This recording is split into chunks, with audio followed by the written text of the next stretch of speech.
I'm going to call the meeting to order and ask the city clerk to call the roll, please. Councilmember Little. Councilmember Sander. Here. Councilmember Budge. Here. Vice Mayor Gatewood. Here. Mayor Pulapati. Here. I'm going to ask the city clerk to announce the meeting's video recording and playback schedules. The meeting of the Rancho Cordova City Council is recorded with closed captioning. The recording will be cablecast on Metro Cable Channel 14, the local government affairs channel on the Comcast and AT&T Uverse cable systems. The recording will also be video streamed at metro14live.saccounty.gov. Today's meeting will replay Friday, January 24th at 6 p.m. and Sunday, January 26th at 6 p.m. on Metro Cable 14.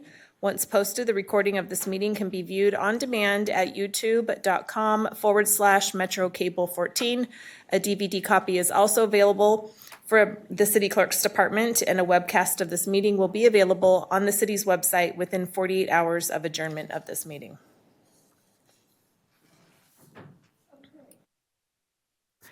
Now I'm going to call somebody in attendance for the pledge, and that is going to be Chief Tamayo. And then I invite the audience to remain standing for the invocation.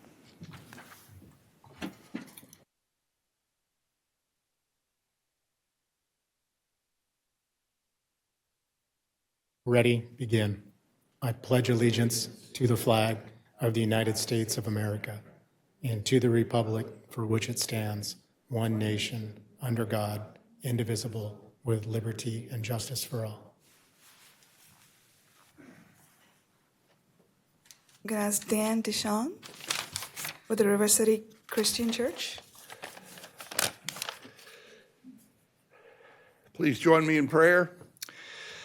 Heavenly Father, we are so grateful to live in a country where we can openly pray for our leaders.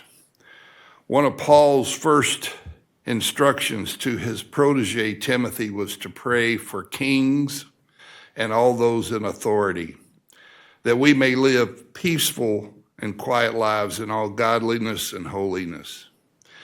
Paul's message is as relevant now as it was when the church was first formed. Heavenly Father, your Son, our Savior, was born in a small town. He grew up under the authority of local leaders and officials who managed the majority of his daily life. He knew firsthand all the variations of religions, of politics, and strife among nations. We should prayerfully listen to his bold proclamations and commands for our lives, especially in leadership. We lift up our local leaders today. We pray especially for the fires in LA and all the tragedy that's caused that will eventually affect all of us. We pray for mayors, city council, city commissioners, police chiefs, judges, and all who serve our local community. I pray we strengthen them with wisdom and grace for the heavy burdens they carry. May they manage their teams, their staff, and their projects with love, respect, and dignity. Keep their hearts pure, their eyes turned toward your face as they work in the best interest of the people they're called to serve. We ask for protection over the challenges of this new year, that we all could one day hear our Heavenly Father say, "Well done, good and faithful servant." Amen.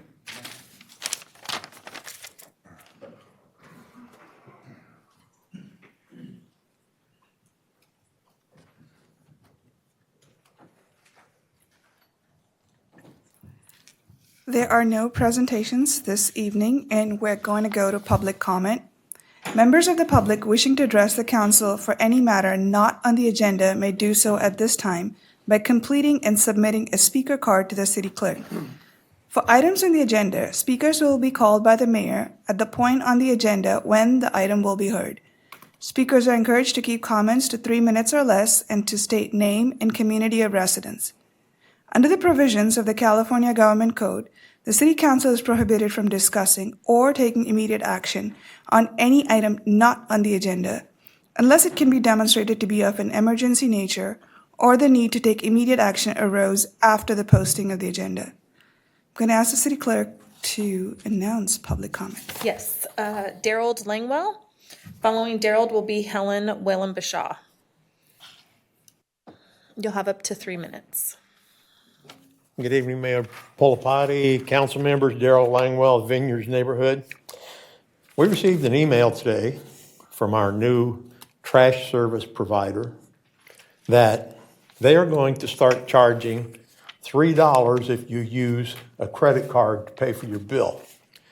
And I thought I listened fairly closely when the presentations were made. I'd never heard Steve Harriman. I never heard the person from Atlas. I never heard a council member say anything when they were discussing the cost of our service, saying that credit cards would incur a surcharge. Some of this stuff's kind of, seems like a little after the fact and kind of a sneaky way to get a little bit more money. And I don't know if you folks got this email or not, and they were very generous. They gave us until the 23rd of this month to change our payment process. That's 2 days. And Mary Lou called. Well, she logged in to try and change it, and our account has been locked. She called and waited for 10 minutes and couldn't get anybody. So I'm not overly impressed with the service so far. Thank you. Thank you, Daryl. Helen? Hello, I'm Helen Whalen-Bashaw from the Tiffany area. Two things. They're into my neighborhood doing the cable. I want to know why we're putting concrete where asphalt is to fill it, because it doesn't really look nice and it's not as smooth. Because if somebody drives out when the concrete hasn't cured, you have bumps in it. But they say they have 4 feet from the edge of the curb to put their cable. And it doesn't make any sense to have the gutters are concrete. You have a 2 or 3 inch of asphalt, and then you have the channel where the concrete is. It just doesn't make any sense. It looks bad. Neighbors have been complaining to me. Hasn't come in front of my house yet, but everybody gives me their grievances.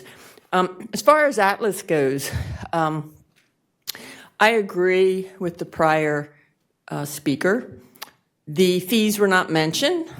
I think they should have been forthcoming, and it should have been in the presentation of the fees. I understand that they don't want credit cards because of a surcharge that comes off the top. It used to be 3%. But nothing was ever mentioned about the additional fees that we were going to be charged. I think that needs to be looked at. So that's it. Thank you. Thank you. Can I ask the city manager to address this question and this concern? Sure, thank you for that. We have heard about the $3 charge in email, and we are currently actively working with Atlas on that conversation. So happy to come back and report later more on that details, but that is a concern that we've heard, and we are having those conversations with Atlas. And I'd just say something else about Atlas. On Friday, my neighbor called Atlas. To date, we have yet to hear a response back from Atlas about what she has a particular piece of item that she wants to put out in a bulk pickup, and she wants to know if it can be put out. And so, they don't respond like Republic responded. Thank you. One way I've seen residents being able to reach Atlas was through the app. I think that's something we need to communicate more widely on the availability of the app. Now I'm going to digress a little bit. I see Matt Cole in the audience, and I know we have a lot going on in LA. Any chance you could give us a quick update on what's happening there? While he's coming forward, can I also just mention that we had one more public comment that was emailed? That was from Jim Garcia, so I did want to mention that. It has been distributed to the council, placed on the city's website, and it is, I'm sorry, that's for 12.2. Persephone's looking at me. So, never mind. Thank you. Thank you, Matt. Yeah, absolutely. Good evening. So just a brief update. We did respond multiple units when the OES system was activated when the fires broke out in Southern California. So to date, we are part of two separate strike teams down in Southern California, with two engine companies staffed in one of those strike teams and separate engine company staffed in a separate strike team, along with strike team leaders. So our crews have been very active from some of the initial firefight and have saved multiple homes, apartment buildings, commercial structures. The fire chief made a priority to ensure that all firehouses were staffed here, which was a challenge. South of the Grapevine, they made some sacrifices as far as staffing went, and so we were fortunate to send some crews down to help. Our Urban Search and Rescue Task Force was also requested to do some of the very important work of searching some of the residents and some of the sad components of identifying family members that maybe did not make it. And so unfortunately, Metro didn't deploy personnel, but our team in the Sacramento region is down there. So we anticipate probably having to do some crew rotations and send more members down there. Though the active tragedy as far as getting worse seems to subsided a bit, there's still a lot of very important work to do. So Metro will continue to provide assistance to Southern California through the OES system while still ensuring that our firehouses and our community here is protected. So unless there's any other questions, that's just a real brief update. Thank you very much. Appreciated. Absolutely. With that, we're going to go to council member reports. Going to start with council member Budge. Okay, so I just have to say that there's a really dramatic article in the Sacramento Bee. I mean, I may be the only one who reads the Bee, but there's a pretty dramatic article about what the helicopter pilots found in trying to get over to Altadena, and the remarkable shifts in the wind currents and a really scary flight in trying to get over there and drop water on the fire as it was emerging. So it's a pretty remarkable article for anybody who wants to read it. We had the brief 15-minute HCP meeting on Monday morning, chaired by Garrett. And the regional transit meeting Monday evening was interesting. There are some structural issues going on between all of the funding agencies in this region. And we all enjoyed listening to Siri and the city manager at the opening of Crescenti Boulevard the other day. That was a really great day, and I know it's good. It's good not only for our emergency services, but it's good for all of the people who live in that area and need to travel between Sunrise and Grant Line. So we want to congratulate Public Works in getting that done. And the most important thing tonight is that we need to adjourn in memory of Bob Arianis. Bob is an incredible gentleman who has done a huge amount of things in his life. But we at the city knew him as a member of one of the founding members of the Sister City Committee, and he went with us on our first trip to our sister city in Torrealba in Costa Rica. And bless his heart, Bob he really was a professor. And so I was so privileged. I was mayor that year in 2008, and I had all these speeches that I needed to make in Costa Rica. Their team had been up here to sign the sister city relationship here, and then we needed to go back and reciprocate in Torrealba. And I sat with Bob on the airplane, and I read my speeches to him, and he critiqued my Spanish pronunciation, and I will always be grateful to him for that. Real professor, genuine, wonderful gentleman. Bob and his wife Joanna and the McGarveys got to be very close. His service will be at Calvary Cemetery on Verner Avenue in Citrus Heights on Thursday. The funeral will actually begin at 11, if anybody wants to attend. So, thank you. Thank you. Councilmember Sander? Thank you, Madam Mayor. Very brief report. We had a SACOG meeting last week, and I had the honor of giving an NLC presidency report to the SACOG board, which has probably never been done. They just wanted to hear like what my year was like as president, so I gave them a few anecdotes and a few insights relating to transportation and partnerships. We also had a Cordova Community Council board retreat last week, which was very productive and very fun. So I think that body will be coming in front of us sometime in the next couple of months, talking about priorities. That'll be, I think, enlightening for all of us. That's my report. Wow, you said very productive and very fun, I hope. Okay, I'm going to move on to Councilmember Little. Thank you. Let's see. You guys are keeping me busy. I have the new elected conference this week that I think Micah is going to be joining me on some sessions, and couldn't make all of it because, 9 to 5, but I carved out the ones that I thought, I had the most to learn, were most non-duplicative of things, other trainings have taken place. That sort of thing. Got library board coming up Thursday. So that'll be my first, commission or whatever meeting, and been reading everything I can freaking read on the library, on my other boards, Lower American River, when I find time. So, yeah, you guys are keeping me busy. That's it. We are keeping you busy. I'm going to blame it on Micah. Vice Mayor. I think we need to give him 2 or 3 more commissions just to keep him at the healthy level. My boss is going to hate you. You gotta wait. Let him. Once you start adding kids, a spouse, cooking, cleaning, travel. It's gonna be I want to great. see what you call that kind of a day. Listen, it's going to be exciting for him. All right. So I went down and I did a summit for invention for Clutch. And they are widely trying to bring more businesses into Rancho Cordova, and so I was there to help pitch our city. And that's one of my best things, marketing Rancho Cordova, and they look like they're very close to signing some amazing deals. Congratulations to Rosario and Rich Desmond, who are our 2 new county supervisors who love Rancho Cordova immensely and want nothing but good things.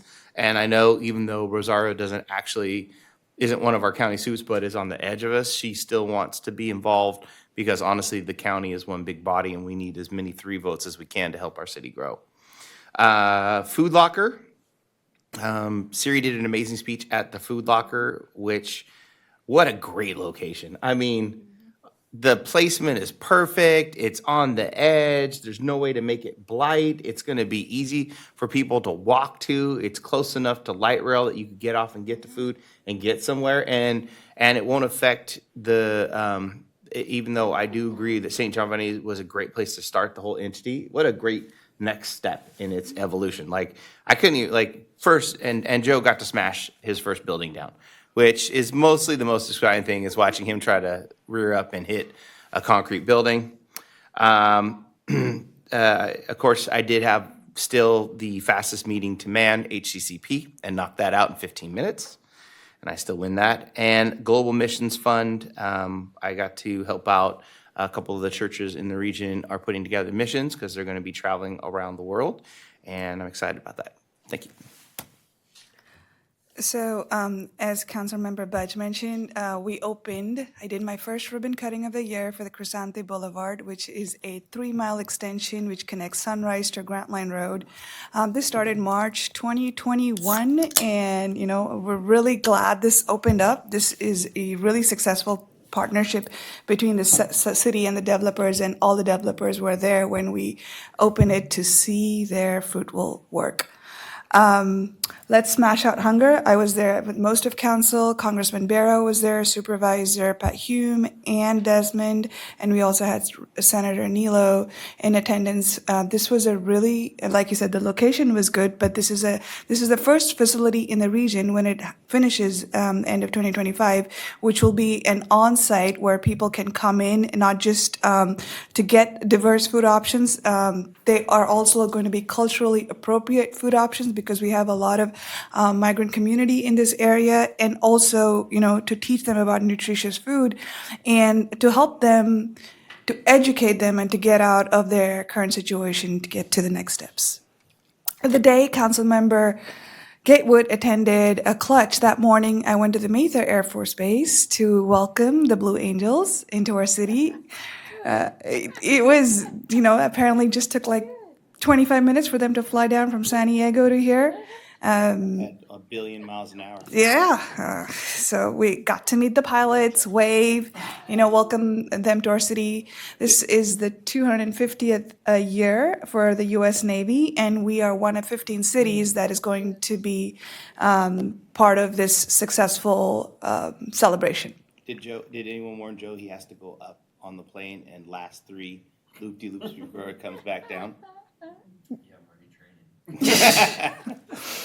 And last but not least, last weekend, I was in Washington, D.C. to attend the U.S. Mayor's Conference.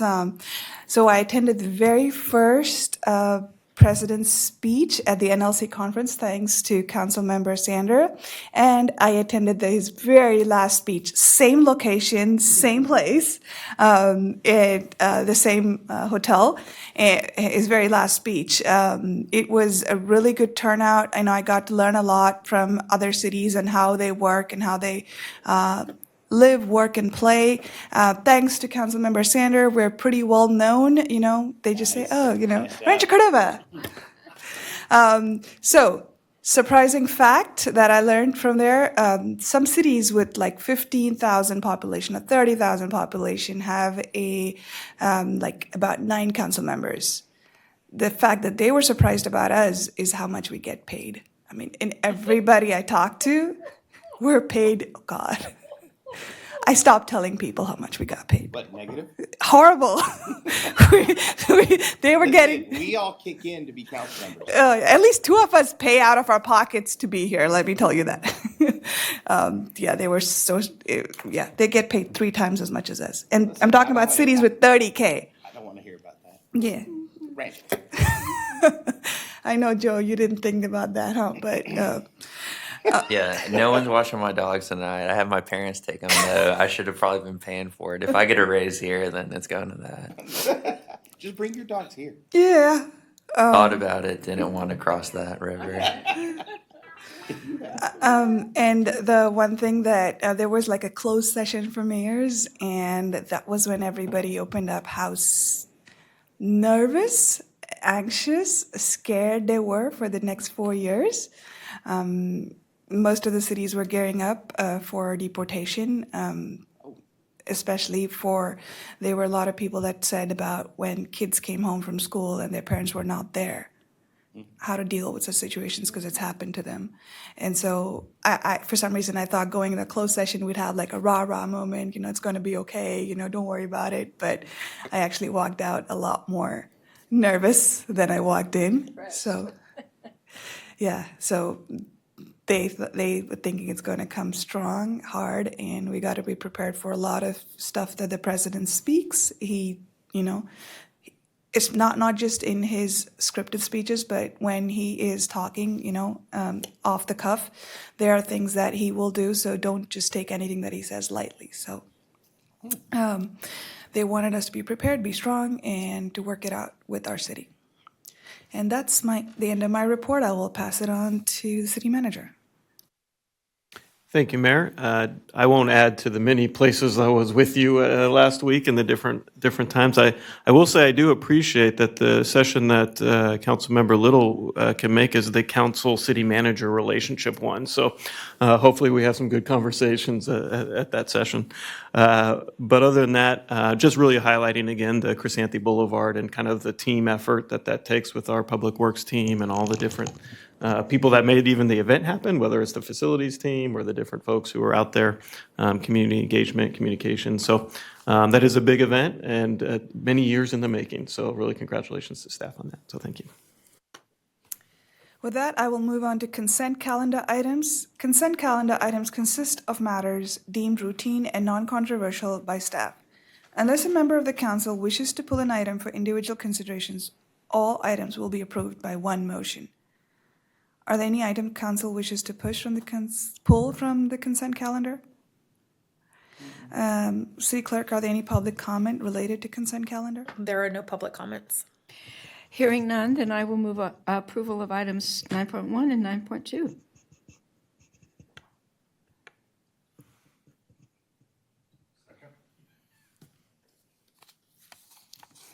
Thank you. And moving on. Call the roll. Sears got this. Come on. Yeah. Councilmember Sander, Aye. Councilmember Little, Yeah, sure. Councilmember Budge, Yes. Vice Mayor Gatewood. This is the stuff that needs to go on the technology report. Because Dell, it's Dell. Ew. What are we doing? Maybe we'll talk about this later. All right. Yes. Mayor Pulapati. Yes. I'm going to move on to consent public hearing items, and there are no consent public hearing items this evening. I will next move on to regular calendar items, and I will ask the city clerk to announce the subject. I just want to mention that there's no consent public hearing items and there's no public hearing items. So there's two different sections on the agenda, so just want to make the public aware of that. So And no public comment for each. correct. Okay. All right, so we're going to go to the regular calendar, starting with item 12.1, which is the 2025 legislative update.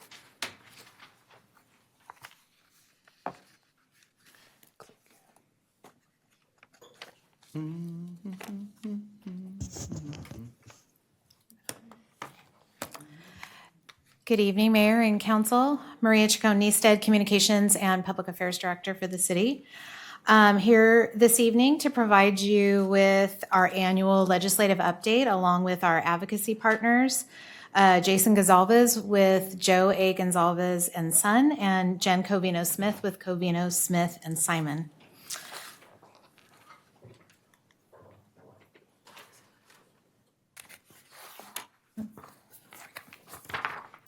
So tonight's discussion will be two parts. First, you'll hear from our advocacy partners at the state and federal levels. And then I'll provide you with information about this year's advocacy platform and the projects for federal funding opportunities. For the presentations, really the outcome is just to receive the presentation. And as we always do, there are lots of questions and interest in this. And then for the advocacy platform and federal funding priorities, we're looking for your direction and approval. With that, I will turn it over to first Jason and then to Jen to provide you with updates at both the state and federal levels. And they're joining us by Zoom. They're probably snowed in.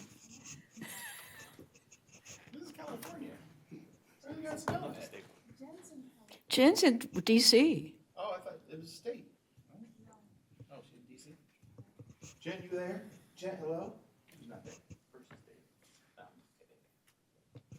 I'm kidding. She drove up. Where is it? Sacramento. Come on, man. Jason, if you could kick us off, that'd be great.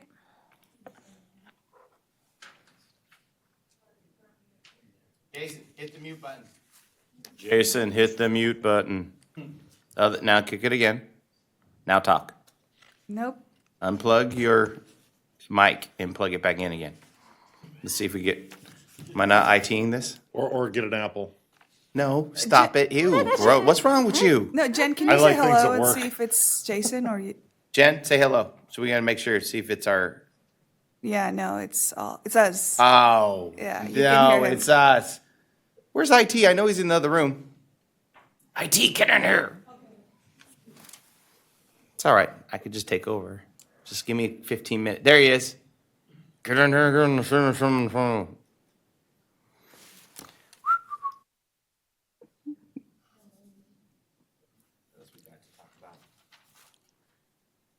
Siri, who's the speaker you were remarking on at the meeting you went to? Did you say there's one particular speaker who had some tricks when they were talking? So pay attention. Did I not just hear your report? I guess I didn't. Sorry. Thought I heard you say that. That you had to pay attention during their speech because things are going to come up that you don't expect. We are past that item, I'm sorry. But I didn't catch who you were referring to. Oh, President. Ah, okay. Joe or Don? By the way, those pictures are fire that you got. I got pictures. At the thing with the Joe Biden behind you. And, Oh, yeah. that's cool. Yeah, I had a similar one 4 years ago. Could you get close to him, or did they not let you? Did they have like armed guards and police all around him? No, he was up on stage, so. Did you get to shake his hand? No, he was up on stage. Well, just interrupt. You know how we do it out here. Yeah, I should have done it. I'm Folks gonna on hold. Zoom, try one more time. I'm gonna hold. I should have done it when Councilmember Sander was, at NLC. It's not working. He was with him in the green room, and I should have gone up there. But maybe this year, NLC, Yeah. come to the green room with you. Heck yeah, slip in behind him. Yeah. Joe, you coming too? Going to NLC? Yeah, it's gonna be exciting. Does that guy still do that tour of DC? In the night, Yeah. Micah was planning on taking that over. No, he retired. That's cap to cap. Oh my bad. But still, the tour is. That's The cap. tour is amazing. We're catching The up. woodland guy It that is, does it's that? beautiful. Yeah, no, that's cap to cap. Could you try again on Zoom? But he retired. Did he? Last year was his Oh last. no. Who's taking that over? Really, Micah? No. You know DC that well?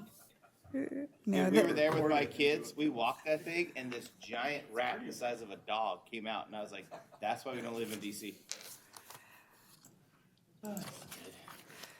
No, the first time I saw the World War II memorial, it was at night. It's impressive. Beautiful. Gracious. Did you? And then DC when they're cherry blossoms, right? Yeah. Yes. When the cherry blossoms kick in, that is crazy. Yeah, no, that was beautiful. And that's what the Tree Foundation is trying to do downtown, like with a Hatami line. But I always felt like our bike path that goes down the old Sack Track corridor, that we should have planted cherry trees all along there. Think how beautiful that was, because it's the most incredible experience. People are just walking along, looking up at the cherry blossoms and enjoying the beauty. And it's so peaceful and so serene. And it just seemed to me that we ought to recreate that kind of thing here, because we had this nice long track we could do that on. I like cherry trees. If you need food. We do have some at Kilgore. Steve Harriman planted some at Kilgore. There's at the cemetery. Yeah, there's a dozen or so over there. I was bragging to somebody that we're the tree city because we had a lot of trees, and then Right. they're like, "Oh, we are the because he said he had no trees." He's like, "Yeah, we're the tree city now because we're investing in planting trees." Yes. Like same thing. So we have trees, and Yes. No, you're right. We got a Tree City USA award. yeah. But they also did because they were now planting the trees. Oh. So we have to look at how we can get more awards. There were so many areas, especially the Smash the Hunger. I'm pretty sure that will be in some category of winning an award. The first one ever? Yeah, we should definitely win that. Yeah. You should get us into all It'll this. be completely different. And it's not just We can getting go on to food, the other one but and you come can back. actually go in and shop. We're going to Yeah. skip it and go back. That's what I was going to say. Yeah, suggest. so we'll go ahead and start with the platform and the federal funding priorities, and then we'll come back to the presentations if that's all right with everyone. Do it. Okay. Great. So we'll go ahead and skip ahead while they're working on the audio. And as we do every year, we'll go ahead and present the two parts, which is the platform updates and the federal funding requests. Last year, you might remember that, let me just give some background on the platform, since we do have some new folks in the room. But the platform is reviewed by the council and adopted annually to ensure a coordinated advocacy effort when it comes to legislation that we support oppose, or decide to remain neutral on. You'll see there are 12 policy areas in the platform where the city has recommended support and oppose positions. Last year, we did a very, very deep dive into the platform and had a number of changes. We also added policy areas. This year, we have just one. We're striking the Taxpayer Protection and Government Accountability Act under local control and under the oppose. And as you may recall, this was an anti-tax measure that was removed from the ballot last year by the California Supreme Court. So our platform continues to oppose legislation that erodes local control, whether by state or federal legislation or ballot propositions. But that particular ballot was removed because it no longer is applicable. Any questions on that piece of the platform? That was the only change this year. Okay, moving on to 2025 federal funding requests and opportunities. Staff and our advocacy partners are always actively looking for grant opportunities for the city that would fund our key projects. We have 7 city projects outlined where we would look for possible federal funding. Since last year, staff updated costs for 3 of these, and that's the Rancho Cordova Parkway Interchange, Sunrise Boulevard, which is Kiefer to Jackson Highway, and then the Mills Crossing project. All of those, the costs for those projects have been updated.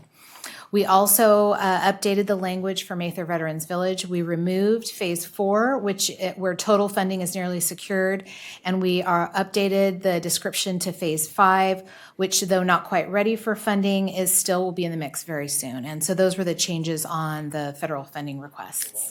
Any questions about those pieces? Quick question, 2 questions. Yeah. Does that mean Phase 4 is ready to go in? Like, we're ready to start?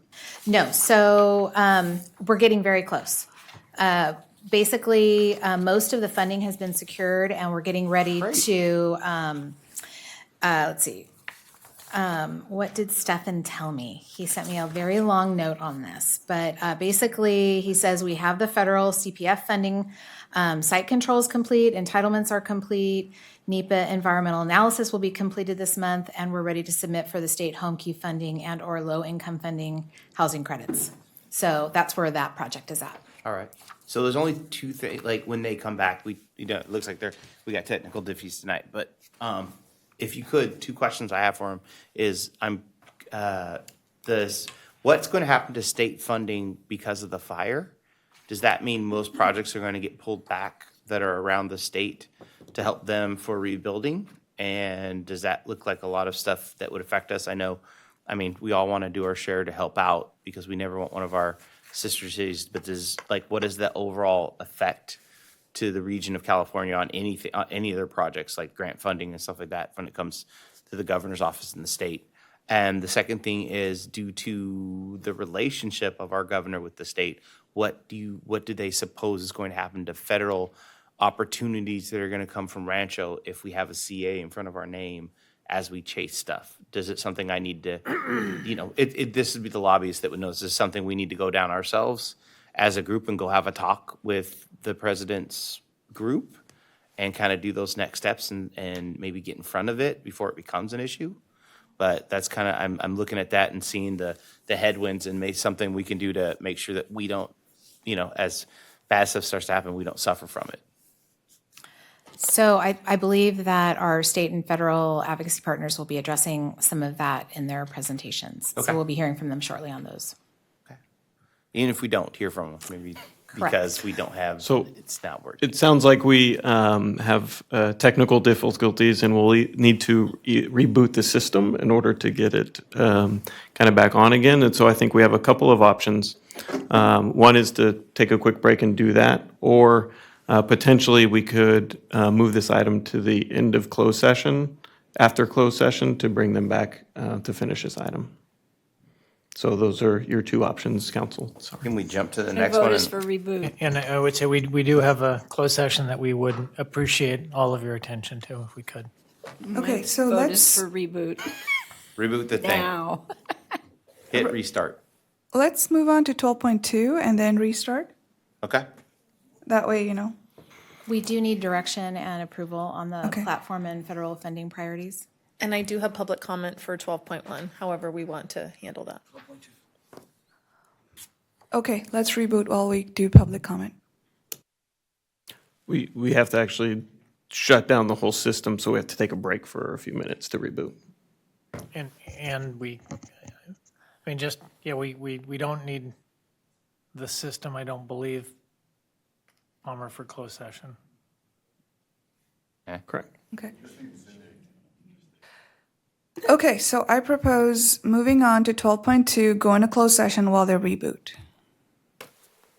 Well, 12 no, 16.1 is closed session. Closed session's a long time.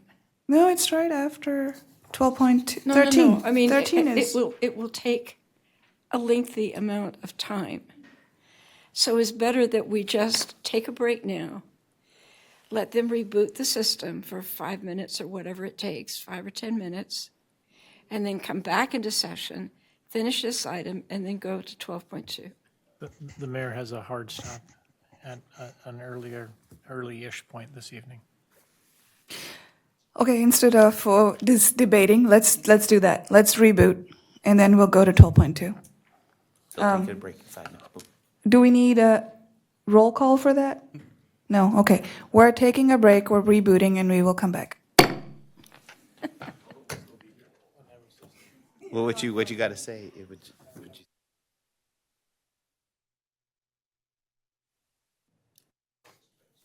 Well, good evening, Madam Mayor, members of the council.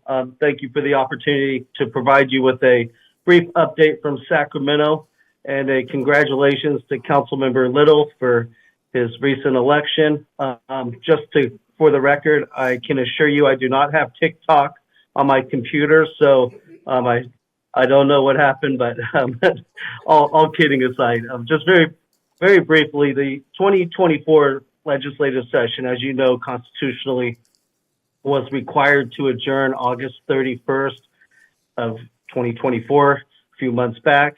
There was quite a bit of excitement and I would say a change of excitement given the presidential nomination shifting over to Vice President Kamala Harris.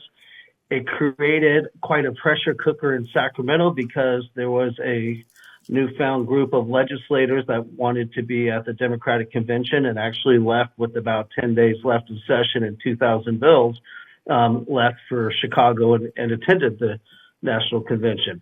That did not preclude the members of the legislature from having passed 1,206 bills before the August 31st adjournment. It also, the governor signed, of which I should say the governor signed 1,017 of those bills and vetoed 189, so about 15%. Normally, August 31st, especially in an election year, the legislature adjourns and they move back to their districts. This year was, and I guess it's a continuing trend because this year before adjournment, the governor called for an extraordinary session on gas prices and to require oil refineries to keep reserves. That did bring the legislature back into October, and both houses did pass the governor's call for oil refinery reserves, and we'll see how that plays out at the pump. I would note that the governors of Arizona, obviously Governor Hobbs, a Democrat, and the governor of Nevada, Governor Lombardo, a Republican, sent a joint letter to Governor Newsom and the legislature asking they not pass the oil refinery reserves because of potential impacts on fuel prices in their state. So again, we'll see how that plays out. Looking forward as much as we can, given an election year, I think Councilmember Gatewood's questions and comments are very well received. And some are a little early to know, but what we do know is we'll continue to see housing, homelessness, and public safety to be a pressing issue now that the legislature is back as of January 6th. Public safety will spill over from what you'll recall last year's negotiations, whether we had a retail theft package or Proposition 36 that was qualified by the district attorneys and the retailers. The governor and legislative leadership attempted to pick the retail theft package or Prop 36. The proponents did not back down. We even saw amendments put into the retail theft package that would have made the provisions inoperable had the voters passed Prop 36. That too was met with resistance from both sides of the aisle. And then there was an alternative initiative to try to counter Prop 36 proposed by the governor and legislature, and that too did not get off the ground. So long and short of it is, on the public safety side, the legislature passed the retail theft package. The governor signed those bills. As you know, Prop 36 went before the voters and passed overwhelmingly in every county of the state. I bring it up because it will also have, as Prop 36 is implemented and as the judicial discretion kind of rolls out, if you will, in each county, the legislature is going to have a natural reluctance to pass any new legislation or statutes that they feel may further provide for sentence enhancements or further offenders' time in incarceration. So we'll see how that continues to play out. We also saw a last minute, I say last minute, as you know, constitutionally, all bills have to be in print for 72 hours before they can be acted upon as a final action. We saw a gut amend on warehouse restrictions. Really, this stems out of the Inland Empire and some political dynamics and perhaps even citing of additional, if not quite a few, warehouses throughout the region. So Assemblymember Eloise Reyes, now Senator Eloise Reyes, and the chair of Assembly Local Government Committee had a gut amend that provides buffer zones, if you will, up to 1,000 feet for sensitive receptors, warehouses, and depending on if it's new development, remodeling, or so forth, there's different thresholds. We will likely see legislative efforts to clean up, and some may even further exacerbate those restrictions for local agencies and your local land use planning. And we'll obviously keep an eye on that as it continues to progress. But I would note that local government's opposition was combined with the environmental community that historically had supported the efforts. They opposed, saying the buffers didn't go far enough, and local governments opposed because, one, it was a last minute drop, and two, there was further restrictions, and one size fits all throughout the state with some enhancements in the Inland Empire. As you know, just kind of the post-November election dynamics were up against. All 80 assembly members were up for election in November. Half of the state Senate, 20 of the 40, were up for election. The legislature swore in the new members the first week of December. We have 2 vacancies, one in the Assembly, one in the Senate. But as those seats are filled, well, the Senate used to be 31 Democrats and 9 Republicans. 2 Republican seats picked up, so it's now 29 and 11, far beyond the 27 votes you need for 2/3. Majority in the Assembly went from 62 Democrats and 18 Republicans to 60 and 20. Again, beyond the 54 votes you need for 2/3. But and then I would note that the 120 members of the legislature, 66, over half of them obviously, will have served 2 years or less. So we have a new crop of members. Obviously, we'll work with your legislators and continue to pressure issues, but that brings about new committee chairs, new leadership assignments, and just new members to tell the Rancho Cordova story. The 2 kind of analyses off of the election, and I think consistent with the questions Councilmember Gatewood mentioned, California and the relationship with the new president, obviously it was icy in 2016 through 2020. Immediately after the November election, Governor Newsom called for an extraordinary session to protect California's values. Trump proved California, however we want to couch it. That tone has changed, and not the least of which, given the devastation in Southern California and the wildfires, Governor has taken a tone of a willingness to work with the president, obviously not to back down or go against California's values or his constituents. But yesterday's press releases from the governor indicated, the president and the governor represent 40 million Californians, and he has a willingness and an obvious need to work with the federal government, given it's going to take not only the feds but also the state to address the rebuilding of Southern California and the wildfire devastation. 2 bills yesterday came out, about $2.5 billion to address the cleanup, planning, permitting, and the rebuilding efforts. And as part of that, we will likely see less bills introduced between now and the February 21st deadline. And as part of that, one other piece, both houses and the governor have, as part of the extraordinary session, called for addressing the affordability crisis, as they call it in California, and the needs of Californians, and really saying that, some of these perhaps surprises or the turnout and results of the election, they heard the message. Californians are voting what I would call the kitchen table and the affordability. So as part of that, the Assembly reduced the number of bills each member can introduce from 50 down to 35. The Senate reduced their number from 40 down to 35. We'll see less bills, and I think, it's safe to anticipate, again, the wildfires and the devastation in Southern California to take a good chunk, if not the bulk of the focus from, at least for the first year of this 2-year session between now and the June 15th budget.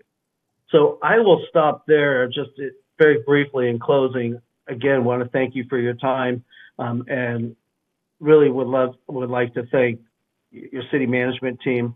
Maria is a pleasure to work with, and her guidance is really invaluable to us because it's what enables us to be successful as we navigate Sacramento and potential impacts on your city. So with that, thank you again. I'm happy to answer any questions you may have.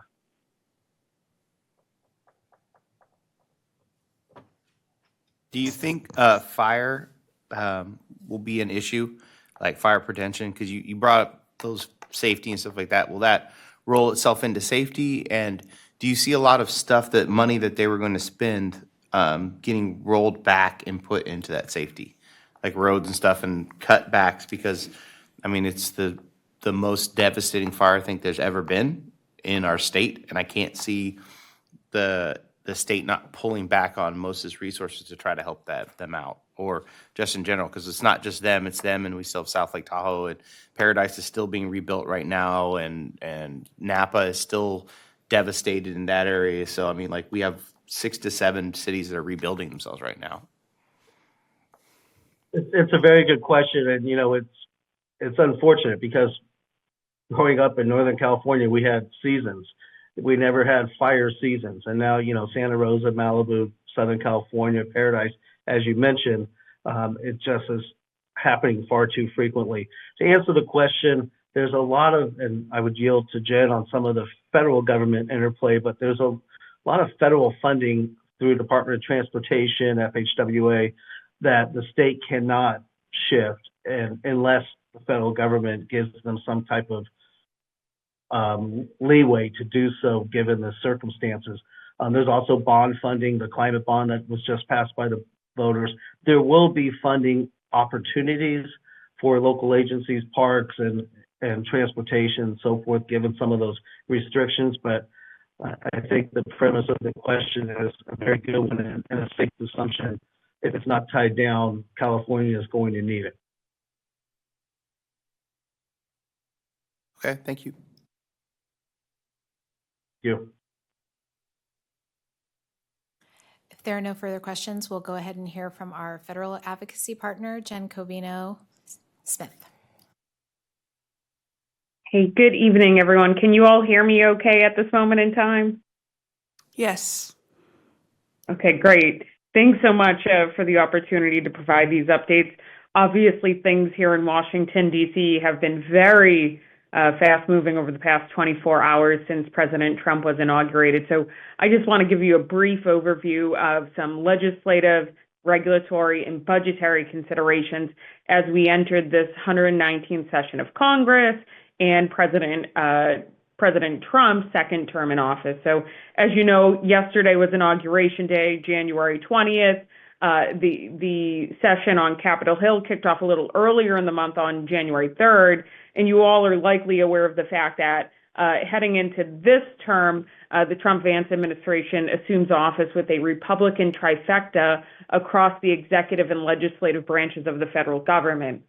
Yesterday, President Trump formally announced his appointments for his cabinet-level officials, along with acting cabinet officials for the time being, as his nominees are considered by the Senate over the days and weeks ahead. And last night, the Senate unanimously confirmed the new Secretary of State, Marco Rubio, a former senator from Florida.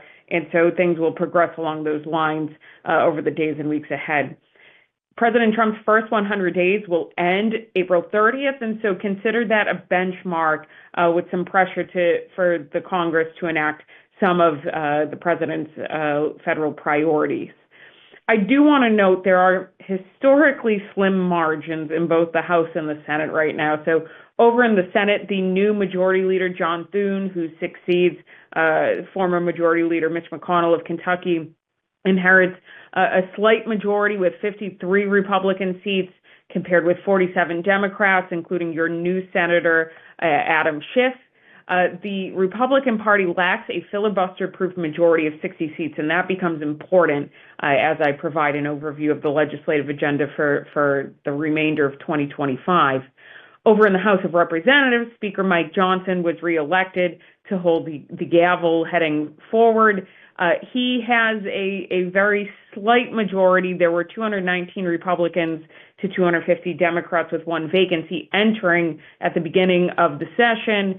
We expect two more Republican departures, which would leave a 217 to 215 majority when two representatives from the Republican Party join President Trump's cabinet over the weeks ahead. Earlier in the month, the House adopted its rules package that outlined about a dozen priority bills that they're hoping to consider. Those bills range on a variety of topics, including immigration enforcement, sanctuary jurisdictions, Title IX compliance, and proof of U.S. citizenship for voter registration purposes. I would note that as Congress begins this session, they will also be beholden to considerations involving the debt ceiling and deficit reduction efforts that were started as part of the Fiscal Responsibility Act that was enacted during the last session of Congress under the leadership of former Speaker Kevin McCarthy. And we also want to pay attention to the fact that there is a current continuing resolution keeping the federal government operational. That will expire March 14th of this year. And so Congress is going to need to quickly come to a resolution on the fiscal year 2025 budget. And because of that debt ceiling legislation that I just referenced, they'll need to do that and come to a resolution to reconcile all 12 spending bills by April of this year or be faced with a 1% sequestration across the board. So in effect, that becomes a good backstop for local governments, since it is unlikely that any member of Congress wants to see a 1% across the board cut to defense spending at the very least. It's beneficial to our domestic spending, hopefully, in that regard. Then once there's a resolution on the fiscal year 2025 budget, and I'll note we're about 4.5 months into fiscal year 2025 at this moment in time, then lawmakers will shift their focus in earnest to working on fiscal year 2026 spending bills. And that will be the point at which we presume, if things stay as they were in the last session of Congress, that your members of the congressional delegation will seek project proposals for consideration as community project funding requests in the House or congressionally directed spending requests over in the Senate. Both of those terms are synonymous with the phrase you would know as earmarks. There are also a number of expiring authorizations that Congress is going to need to deal with as they go forward. And of course, given the fact that we've seen this tragedy in Southern California. One other must-pass legislative vehicle that we think is likely to move forward soon would be some supplemental emergency appropriations to support the federal response to the wildfire disasters in Southern California. I would note that prior to leaving office, President Biden did sign an agreement for FEMA to cover basically state and local governments' emergency work at a 100% federal cost share for public assistance that was covered by either categories A or B for a period of up to 180 days. That typically covers debris removal and any life-saving or life-sustaining efforts, including fire suppression efforts, that the state or local governments would need to undertake. So hopefully that minimizes some of the burden, along with, of course, the insurance liabilities they're covering, hopefully homeowners' houses. But that should be, I hope, helpful in dealing with the emergency down in Southern California. Moving on, the reason I brought up the majorities earlier in the conversation is the fact that there is not a 60-vote majority in the Senate will basically ensure that the Republican majority would need to use what's known as the budget reconciliation process, which requires only a simple majority of either 51 votes or 50 votes with the split, and the new Vice President J.D. Vance serving as a tiebreaker to advance any of the Trump-Vance administration's priorities going forward. Now, when you utilize budget reconciliation, there are some special parliamentarian procedures that come into effect with what is known as the Byrd Rule, which is a requirement that any legislative provisions that can produce changes to spending or revenue receipts with a budgetary impact would not be what's known as merely incidental to the proposed policy change. So the Senate parliamentarian will take any budget reconciliation process and scrub it for merely incidental provisions during a process known as what's called the Byrd bath. And so that becomes important for establishing the types of policies that can or cannot be included in a reconciliation process. Now, President Trump is hoping that his colleagues on Capitol Hill will utilize that reconciliation process to advance a package that will include a number of his different policy priorities. What we've heard are estimates ranging from $5 to $7 trillion for a package that lawmakers are hoping to consider ahead of Memorial Day this year. Now, what will be included in that package? Well, they're hoping that there will be a component focused on national security that would include additional appropriations and resources for both immigration enforcement and border security, as well as a number of energy security provisions. And then we'll also get into economic policy, particularly economic policy focused on the extension or expansion of the Tax Cut and Jobs Act of 2017, which was President Trump's hallmark legislation during his first term. Now, there are a number of different opportunities that local government may be either excited about or concerned about as we go forward as part of this tax reform discussion that could be included in, again, a broader reconciliation package. But, in terms of what may likely be in that package from a tax perspective, we expect there could be exclusion of tipped income, as the president promised on the campaign trail. We believe an adjustment to the state and local tax deduction cap is likely going to be included, since a number of House and Senate Republicans in high tax states like New York, New Jersey, and California have been advocating for that with the president, and he has expressed support for increasing that SALT cap, which is currently $10,000. We understand that it's likely to fall in a range somewhere between $20,000 to $50,000 for married couples filing jointly. Now, of course, there are budgetary pressures to consider, but again, it seems as though that's emerging as an area of agreement.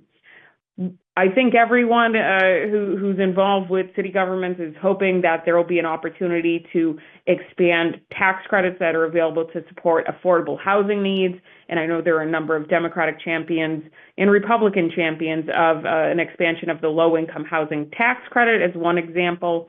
Of course, as we discuss this, there are certainly risks to tax incentives that are accessible to municipal governments, things like private activity bonds, municipal bonds, and clean energy tax credits as they were authorized by the direct pay provisions of the Inflation Reduction Act. Now, it's important to note that for any amount of money that will be spent on this package, we believe the Republican majorities in both chambers will set to offset those costs with new revenues that could include tariffs of as much as 25% for some of our neighbors. Now, many folks are obviously concerned with the executive actions that have been taken by President Trump over the past day and a half.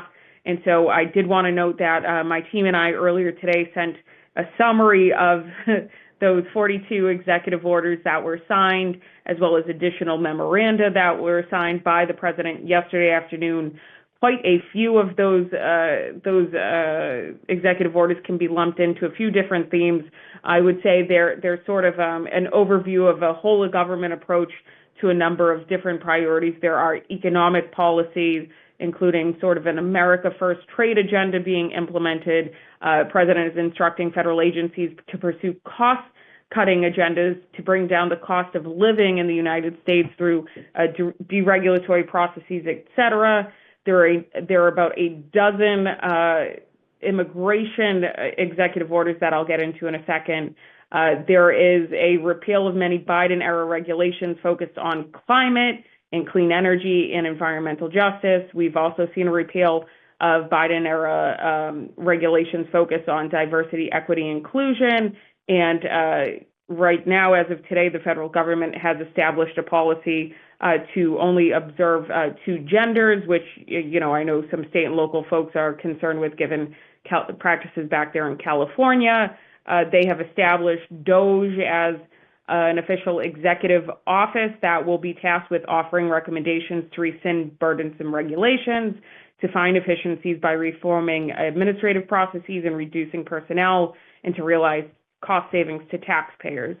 I did want to quickly touch on some of the immigration-related EOs that had gone out yesterday. I also wanted to note that earlier today, the Department of Homeland Security has issued two directives to empower law enforcement in efforts to protect Americans. In their words, the first directive is going to rescind Biden-era guidelines for Immigrations and Customs Enforcement, ICE, and Customs and Border Protection, CBP, and their enforcement actions around or in what are known as sensitive areas, including schools, churches, hospitals, parades, and so forth and so on. So as of today, ICE is rescinding its sort of deprioritization or its reluctance to go toward those sensitive areas. And I know that will cause some controversy, particularly for your local school districts. The second directive is to sort of end what the parole programs that were accessible. In addition, as I mentioned, there are about 12 immigration policy enforcement. So obviously, we're seeing a declaration of a national emergency at the southern border, a determination that the current situation at the border represent an invasion under Article 4, Section 4 of the Constitution, an effective suspension of asylum processing at the southern border, a directive for the administration to secure the borders, and that includes through the use of a physical wall, the removal of undocumented persons in the United States who enter or remain in violation of federal law, and a host of other activities. There's a suspension of refugee resettlement efforts by the U.S. Refugee Admissions Program that will take effect at 12:01 Eastern Standard Time on January 27th, to be followed by further determination by the Secretary of Homeland Security as to whether or not a resumption of refugee resettlement efforts would be in the best interest of the nation. There's a requirement for enhanced security screening and vetting of foreign nationals who may be applying for visas, entry into the U.S., or immigration benefits, an adjustment of parole policies, which includes its ceasing use of the CBP-1 application as a method for parole or facilitating entry of otherwise admissible undocumented persons into the United States, a termination of all categorical parole programs that may be considered contrary to the policies of the United States, including the CHNV program for Cubans, Haitians, Nicaraguans, and Venezuelans, and a directive to align all policies and operations at the southern border to be consistent with Trump's priorities. The Administration is pursuing a change in the interpretation of birthright citizenship, and so forth and so on. I want to say that for those concerned about, immigration going forward, I would note that in addition to these regulations that are being introduced to us as of yesterday, there is also legislation being pursued concurrently on Capitol Hill that would further restrict sanctuary jurisdictions' eligibility for federal resources. Those include H.R. 32, which is a bill that would provide that sanctuary jurisdictions that provide benefits to undocumented persons without lawful immigration status would be ineligible for those federal funds intended to benefit those persons. There's H.R. 50, which is a bill to prohibit grants administered under Section 106 of the Housing and Community Development Act of 1974 from being used to assist persons who are unlawfully in the country. And then there's H.R. 205, which is a bill to prohibit the use of federal funds for congressional earmarks targeted to a state or unit of local government that is considered a sanctuary jurisdiction. In addition to all of that, there was also the House and Senate passage of the Lake and Riley Act, which would change the offenses that would require law enforcement to hold or detain an undocumented person. So there are a lot of moving pieces on the immigration front. I do want to caution that I've heard a lot of references to past case law over the past several weeks. I would draw your attention to materials that have been promulgated by Stephen Miller in his former work with the America First Legal Institute.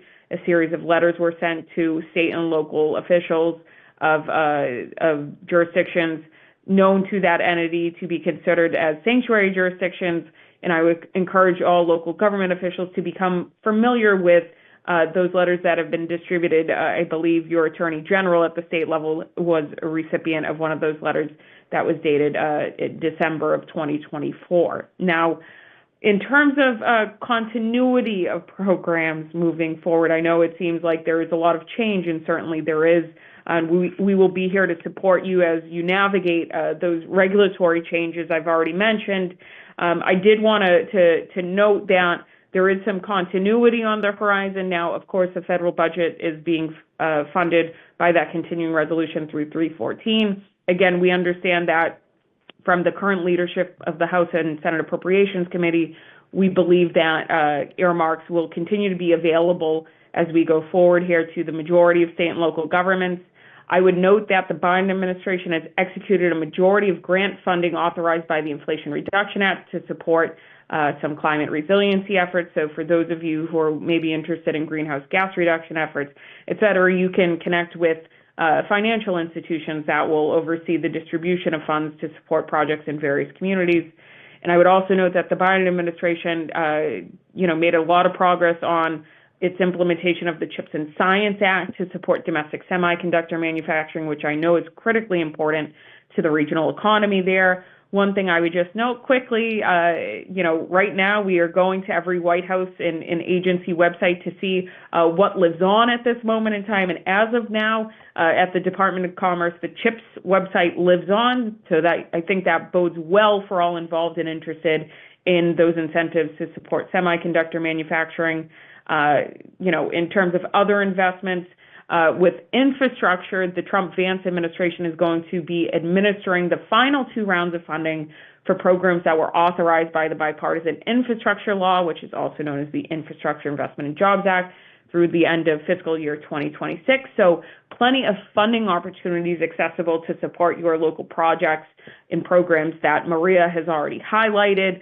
I will look forward to supporting your staff as we might need to pivot some of the discretionary priorities that the Trump-Vance administration wants to prioritize that are oftentimes layered atop of the priorities or evaluation criteria set forth in the congressional statute. I would just say, obviously, today President Trump has rescinded a lot of Biden-era guidance on items, again, involving equity or environmental justice. And so what I would caution to local governments is, for those of you who had objectives that were aligned with the previous administration's goals, I would caution you, don't presume that you need to change the focus of your projects. Instead, I would encourage everyone to rethink the terminology you're utilizing. And I know that the Trump-Vance administration will be, closely focused on infrastructure projects that serve opportunity zones, for instance, that bolster economic development, that enhance safety, that create jobs. And so those are some, hopefully, helpful lines of thinking as you go forward with grant applications. President Trump also announced a $500 billion private sector investment funded by OpenAI, Oracle, and SoftBank that'll be focused on the implementation of artificial intelligence and building out the infrastructure necessary to support that. I believe there will be a lot more work focused on AI, as the mayor can certainly attest from being at the U.S. Conference of Mayors over the past few days.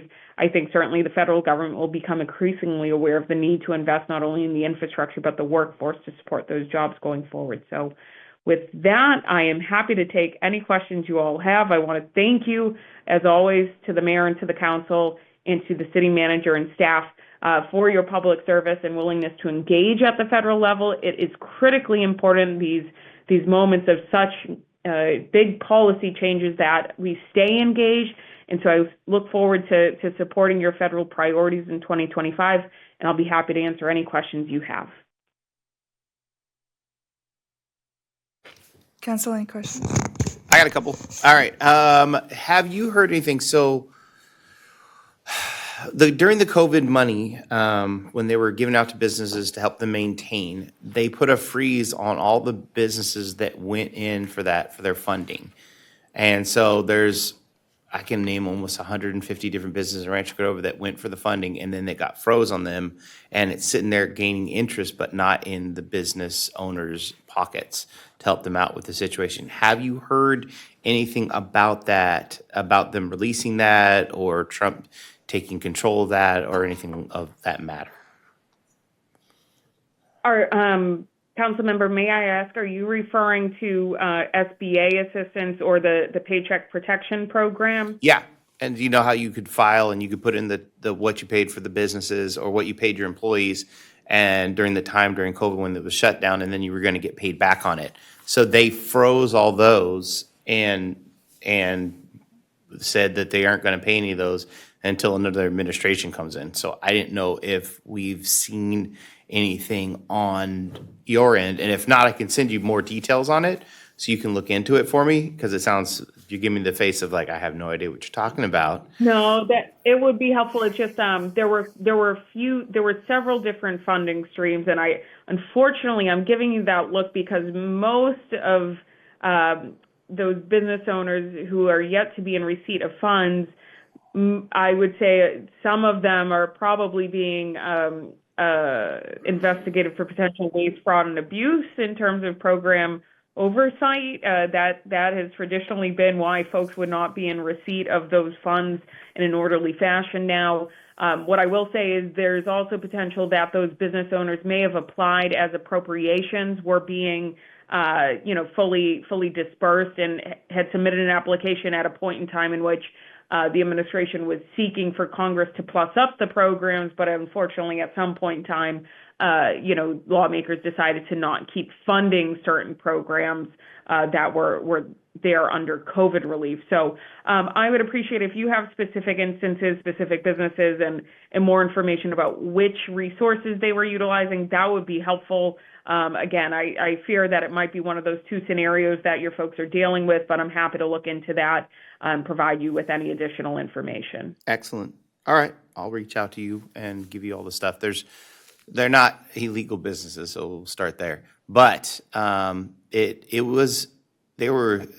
federal government was obnoxious, because I'm one of those businesses that went through it, and they're rude, and they were like, yeah, when you have a new administration, call us back.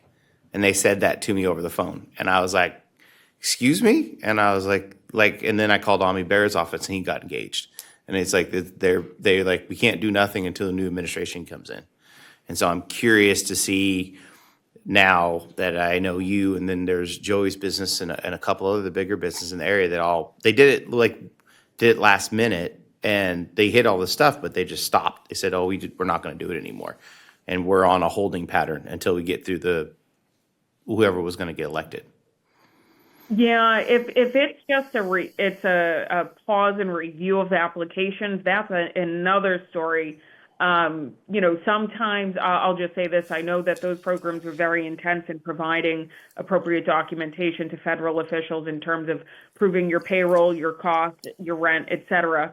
Again, happy to follow up with you about this. I don't want to say anything that is sensitive since we're talking about individual businesses. But generally at one point, as it came to the execution of grant agreements or disbursement of federal funds, in the final days, if folks were waiting to the very end to work with the Biden administration, if you can guess, once the election results were known, a number of positions went unfilled over the past several months, and so things have been slow going in terms of processing applications and dispersing funds. And at some point in time, out of respect for the incoming administration, I think there were decisions made, again, to sort of say, you're in queue, and we'll respect the incoming administration's, views on this once they're in office. So look forward to following up with you and troubleshooting, and also providing you with updated contact information for each of these federal agencies that may be involved, whether it's Treasury, SBA, or Department of Justice, in case there is an element of oversight involved here. All right, I have a second question. So I really want to jump on the AI bandwagon because that happens to be near and dear to my heart. I have someone next to me that's semiconductors. I got a scientist, I got a lawyer, I got a planner. But I would like to go down there and have a talk with them in DC about it, because we're getting ready to do crazy stuff like AI ecospheres and stuff like that in our city. Could you set that up for a council member and I to go down there, maybe the mayor, when she has a free hour some one of those months? But I would love to sit down with the people at DC and see how we can integrate with them to be that, to see the AI ecosphere actualize itself in the city of Rancho Cordova. Sure, happy to do that. I will caution, I think it's going to take a few weeks, if not a couple of months, for folks to get situated. And obviously, with 4 years ahead of us, I want to ensure that you're all going to be speaking with the appointees who will be tasked with oversight of these programs over the next 4 years. But happy to facilitate that. I actually sat down with some folks from the National Science Foundation over the past few days, related to not only just their work focused on chips and semiconductor manufacturing, but on smart and connected communities initiatives. And there's actually a federal funding opportunity I would flag for your awareness from NSF dealing with, it requires partnerships with institutions of higher education because there's an R&D component, but they want to see, utilization of emerging technologies like AI to confront some shared challenges, such as homelessness, et cetera. And so just put that out there as something that's currently open and worth exploring for those of you who I know are very familiar with these topics. On that note, I'd like to add Councilmember Gatewood. I kind of signed that city up for being a test bed for technology on the one Jen is talking about. That's going to open up in a couple of weeks, and she's going to track that and sign Rancho Cordova up. Last thing, we need money for roads.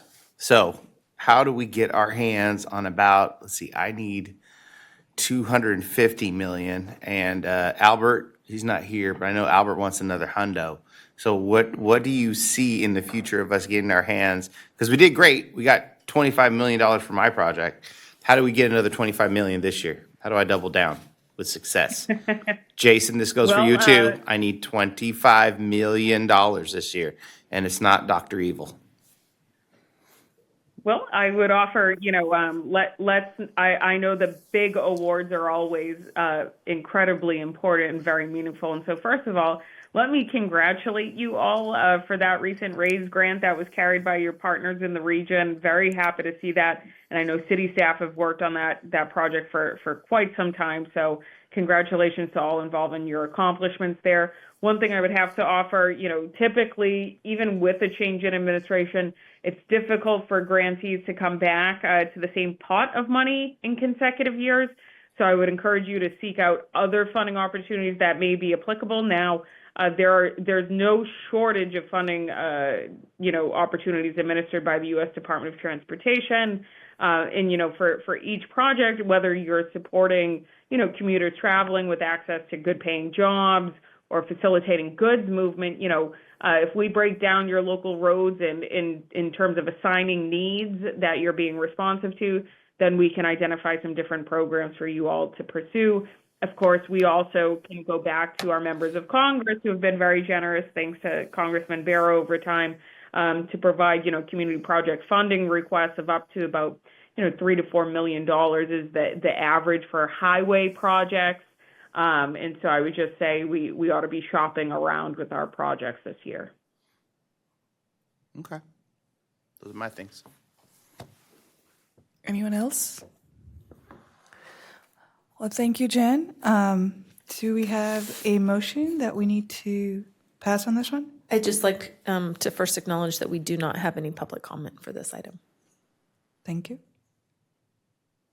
So do we need to provide a motion or direction or? Yes, direction and approval of the legislative platform for 2025, along with the federal funding requests. Move approval. Nice. Can you turn your microphone on, council member? It's all right. Couldn't hear you. Second. So for the roll call, Councilmember Little, Aye. Councilmember Sander, Aye. Councilmember Budge, Yes. Vice Mayor Gatewood, Yes. Mayor Pulapati. Yes. Thank you. And with that, we will move on to item number 12.2. City Clerk to announce the subject. Proposed modifications to the Community Enhancement and Investment Fund Community Grant Process. We can get Kim to give an update or Randy Key-Stevens. All right, good evening. Kim Duran-Cara, Georgia Administrative Services Department, and I'm here with Randy K. Stevens from our Community Enhancement and Investment team. So wait for Persephone to pull up the slide deck.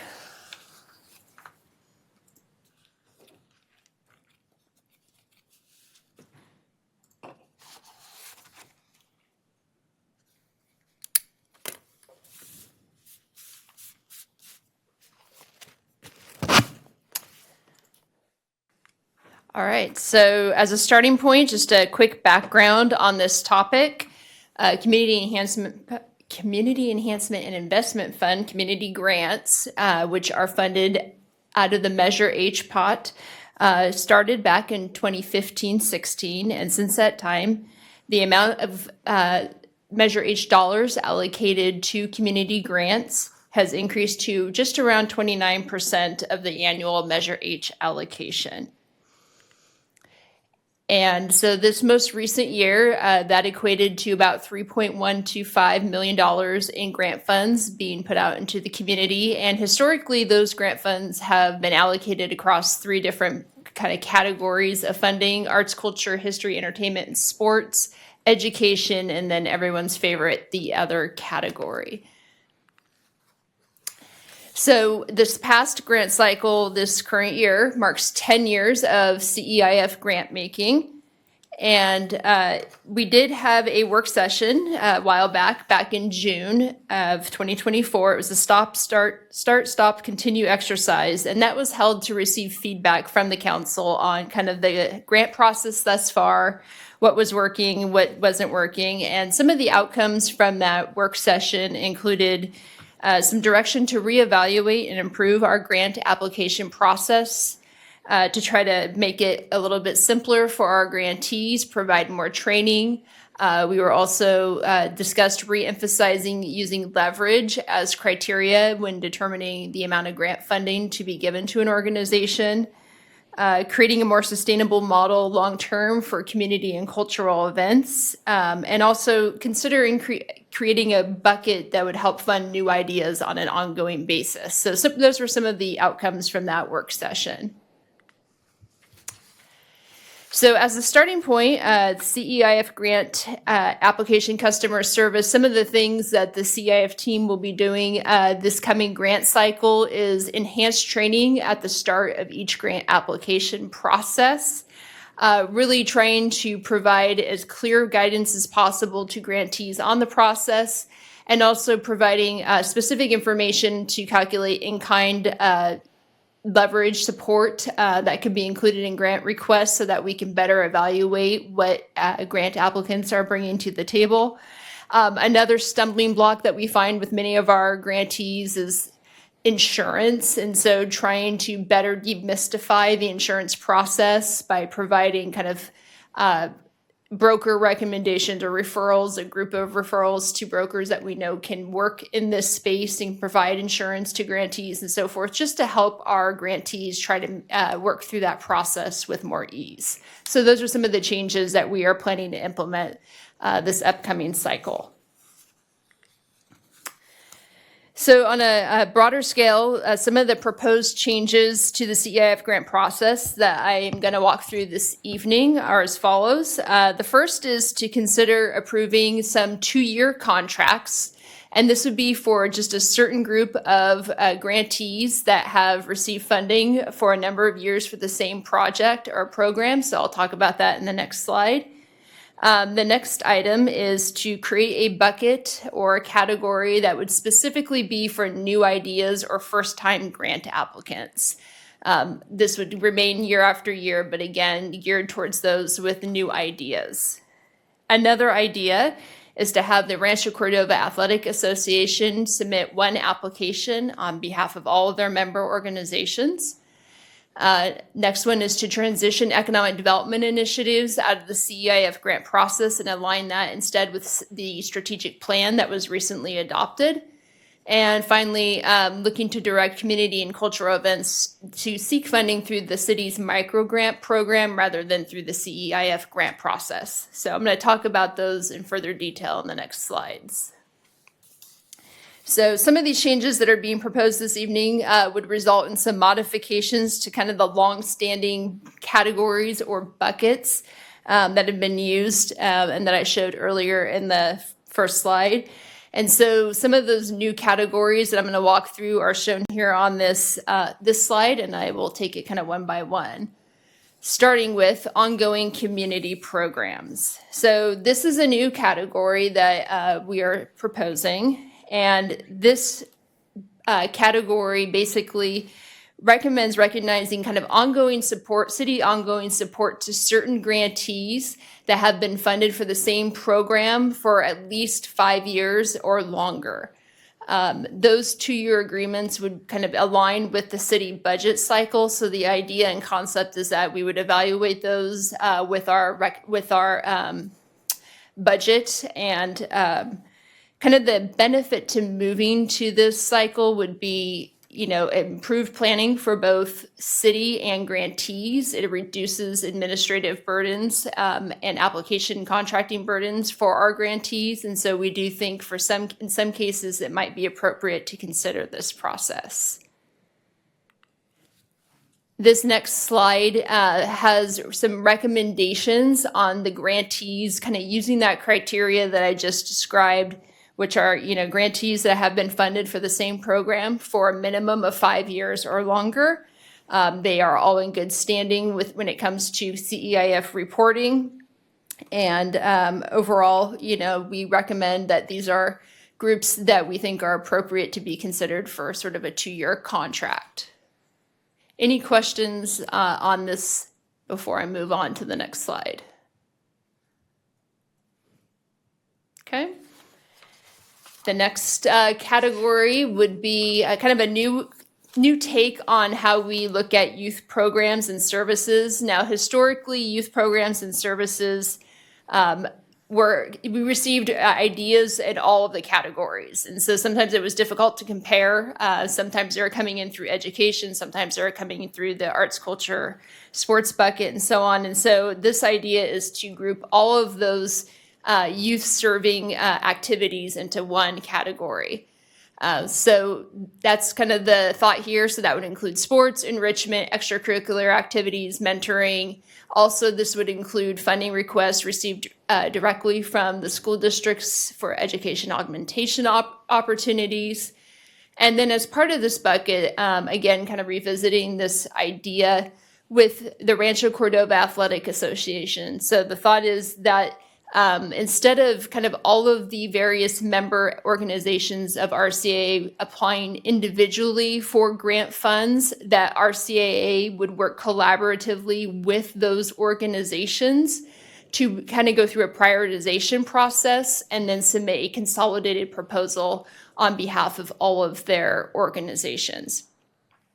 And this was discussed with RCAA and actually kind of came out of some feedback from the last grant cycle where they said that, the process that's currently in place kind of pits certain organizations possibly against each other as they compete for funds, and the preference is to work collaboratively to try to get them to kind of collegially agree on these are the priorities for sports in Rancho Cordova.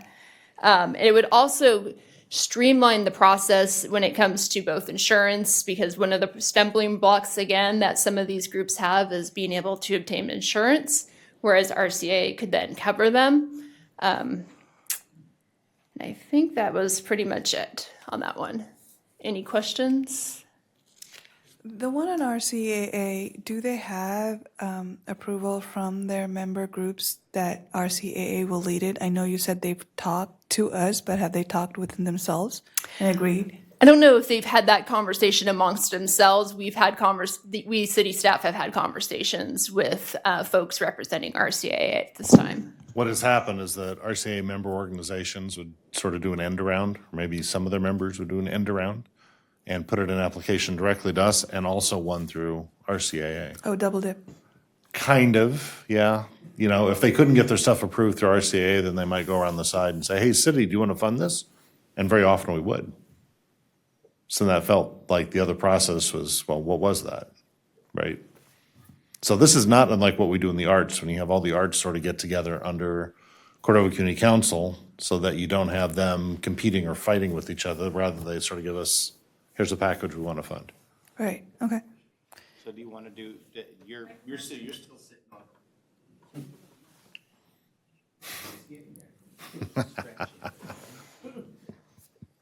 And on?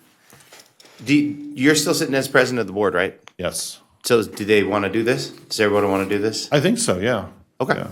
I don't see any reason not to. This has always been the intent. It's just like we did with Cordova Community Council. It's a shelter that helps us put the money to one spot, and then they go there to go get the money and work with other members. So Keeps it efficient and organized and keeps city staff from having to mediate between groups. And our insurance is ridiculous. Like it is, and it's not finding people. We require way too much insurance, and it's really hard for us to get money. And I didn't see us getting better about paying out some of our people on one of the things that we need to do in here, because getting money even through our program has become hard. I know some groups, the guy doesn't even drive, but we require insurance on driving.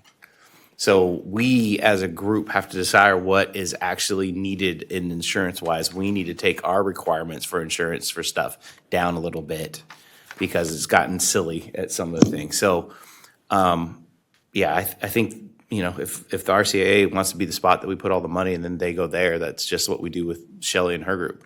It's kind of like Joe, it's one of those things we do that protects us, is we're able to put the money into these organizations and then people can go there and they can also carry the big high insurance costs and then help out all the organizations at once, and we just have one spot. Kim, how do you want to do this? Do you want to talk per slide, or do you want to finish your presentation and then we can discuss? Either way is fine with me, so whatever works. Let's go through your entire presentation and then we can go back and discuss. That's fine. So, a few more slides. Go ahead on this slide, though. Councilmember Budge. So just thinking about the Athletic Association, they are an independent organization now? They are, they do have their own 501c3 number, but they are operating under the Cordova Community Council's number. So financially, they're administered by the Cordova Community Council, just like the Arts Council is. So doesn't this beg the question of whether that would need to be separated or not? I mean, you'd triple the accounting you'd have to do, in terms of, now you've got 3 tax returns to do, 3 incorporation processes to keep up with, that sort of thing. It's sort of simpler doing it with the CCC. Why 3? The arts, the sports, and the CCC itself. Okay. So instead, you turn in one huge $9.95 at the end of the year. Exactly. So is it CCC that goes against the money or RCAA? When they would apply for the grant? Would it be Shelley? Or would it be? It would be, I mean, technically, I guess it's the CCC. Okay. That might need to be clarified. I'm just thinking about some of the comments that we heard today. And it seems like the Athletic Association would be capable of standing on its own 2 feet. Yeah, it's just the dollar figure involved, and I'm not sure I know the cutoff. There's a situation where you could trigger annual audits. So, I mean, eventually you could have 3 annual audits instead of 1. That sort of a situation could arise. So it's just been a cost-cutting and efficiency measure to not separate it. Is that also your understanding? I don't know the dollar amounts, but I do know, it sounds like our grants with the RCAA have been with Cordova Community Council. So that is the entity that we contract with. Looks like that's something that you need to go back and figure out if we can separate the two, that it doesn't have to go through CCC. Or if, it makes better sense, do the pros and cons and let us know. I mean, I think on our end, just, generally, it's kind of preferable to work with one entity and not many entities. And I think it's really the function of the community council serves as the umbrella organization that helps, manage these different groups. And so I think that would be the direction that we would need to give them if we want to separate them out in any way. But I think from our standpoint, from staff's work, is we're very comfortable with the community council being the lead agency to oversee these different organizations and make those requests and manage the different entities within that function. So what's the new process if someone, I don't know, wants to bring in, what's a new sport that's out there? Pickleball. Pickleball for kids, right? And they want to join our group, right? They'd show up here, they'd see this, they're like, we'd like to get 10 grand to set up a new pickleball association. They put in their grant information. Kim or her would call them and say, hey, if you want to start this, we don't do youth individually. What you're going to have to do is go over and join the Rancho Cordova Athletic Association and then put your ask into them for $10,000, and then they would get it, and then it would go into it with the big lump sum that the Rancho Cordova Association through the Cordova Community Council would come up and ask for. Yeah, ideally, youth leagues would go through the Rancho Cordova Athletic Association. And would allow us to get our hands around it to make sure they don't go off and fail like our basketball program. However, I will say there is some question about this new ideas bucket that we'll get to later that some of those things could fall into as well. It's kind of like a peer review. So if you show up and you're that pickleball organization, and it turns out you want to charge $500 a month and you want to choose which kids can play, then the RCA board is going to say you're not a youth organization. You're an elite organization or a for-profit organization or something like that. You're not with us. So I guess that organization could do an end round and come here and say, yeah, we want direct funding, but we're not likely to do But we're that. not going to fund it because We're not going to fund that. What we fund are organizations that don't turn kids away, where every kid gets a chance to play, and where they get all the benefits of that, and our community gets all the benefits from it, and you leverage all of the community volunteerism to make it work. That's why this is like a win-win-win to buck up youth programs, particularly youth sports programs, but youth art programs also, or youth, technology programs, youth science clubs, whatever it is. As long as you get parent participation and kid participation, those are easy, big wins for us. Okay, so I understand that, David. Does it get muddied by the fact that, like girls softball and Little League all go out and do their own fundraising? They all run their own organization, so RCA doesn't run all their budgets. RCA is just a supplement to the organization. So if you're running Little League, you're your separate incorporated, reported organization, falling under probably National Little League Charter. But RCAA, through the Community Council in the city, can assist you with something. Like, here's a $10,000 grant to fix up your fields, or here's a $5,000 grant for better equipment for the little kids. Or for disabled kids, or here's our joint marketing that we're doing that benefits you. With So the that lawnmower. ends up on their books, I guess, when they do their own 501c3 reporting, as Rancho Cordova Little League. And it would also be reported through the CCC. That's how it would currently work. We're not running all those youth sports, no way. We want them to run themselves, we just want to help. Right. Do we have This is like a cricket yet? coordinating, Has no. the cricket group come over and joined us yet? They have not, doors open.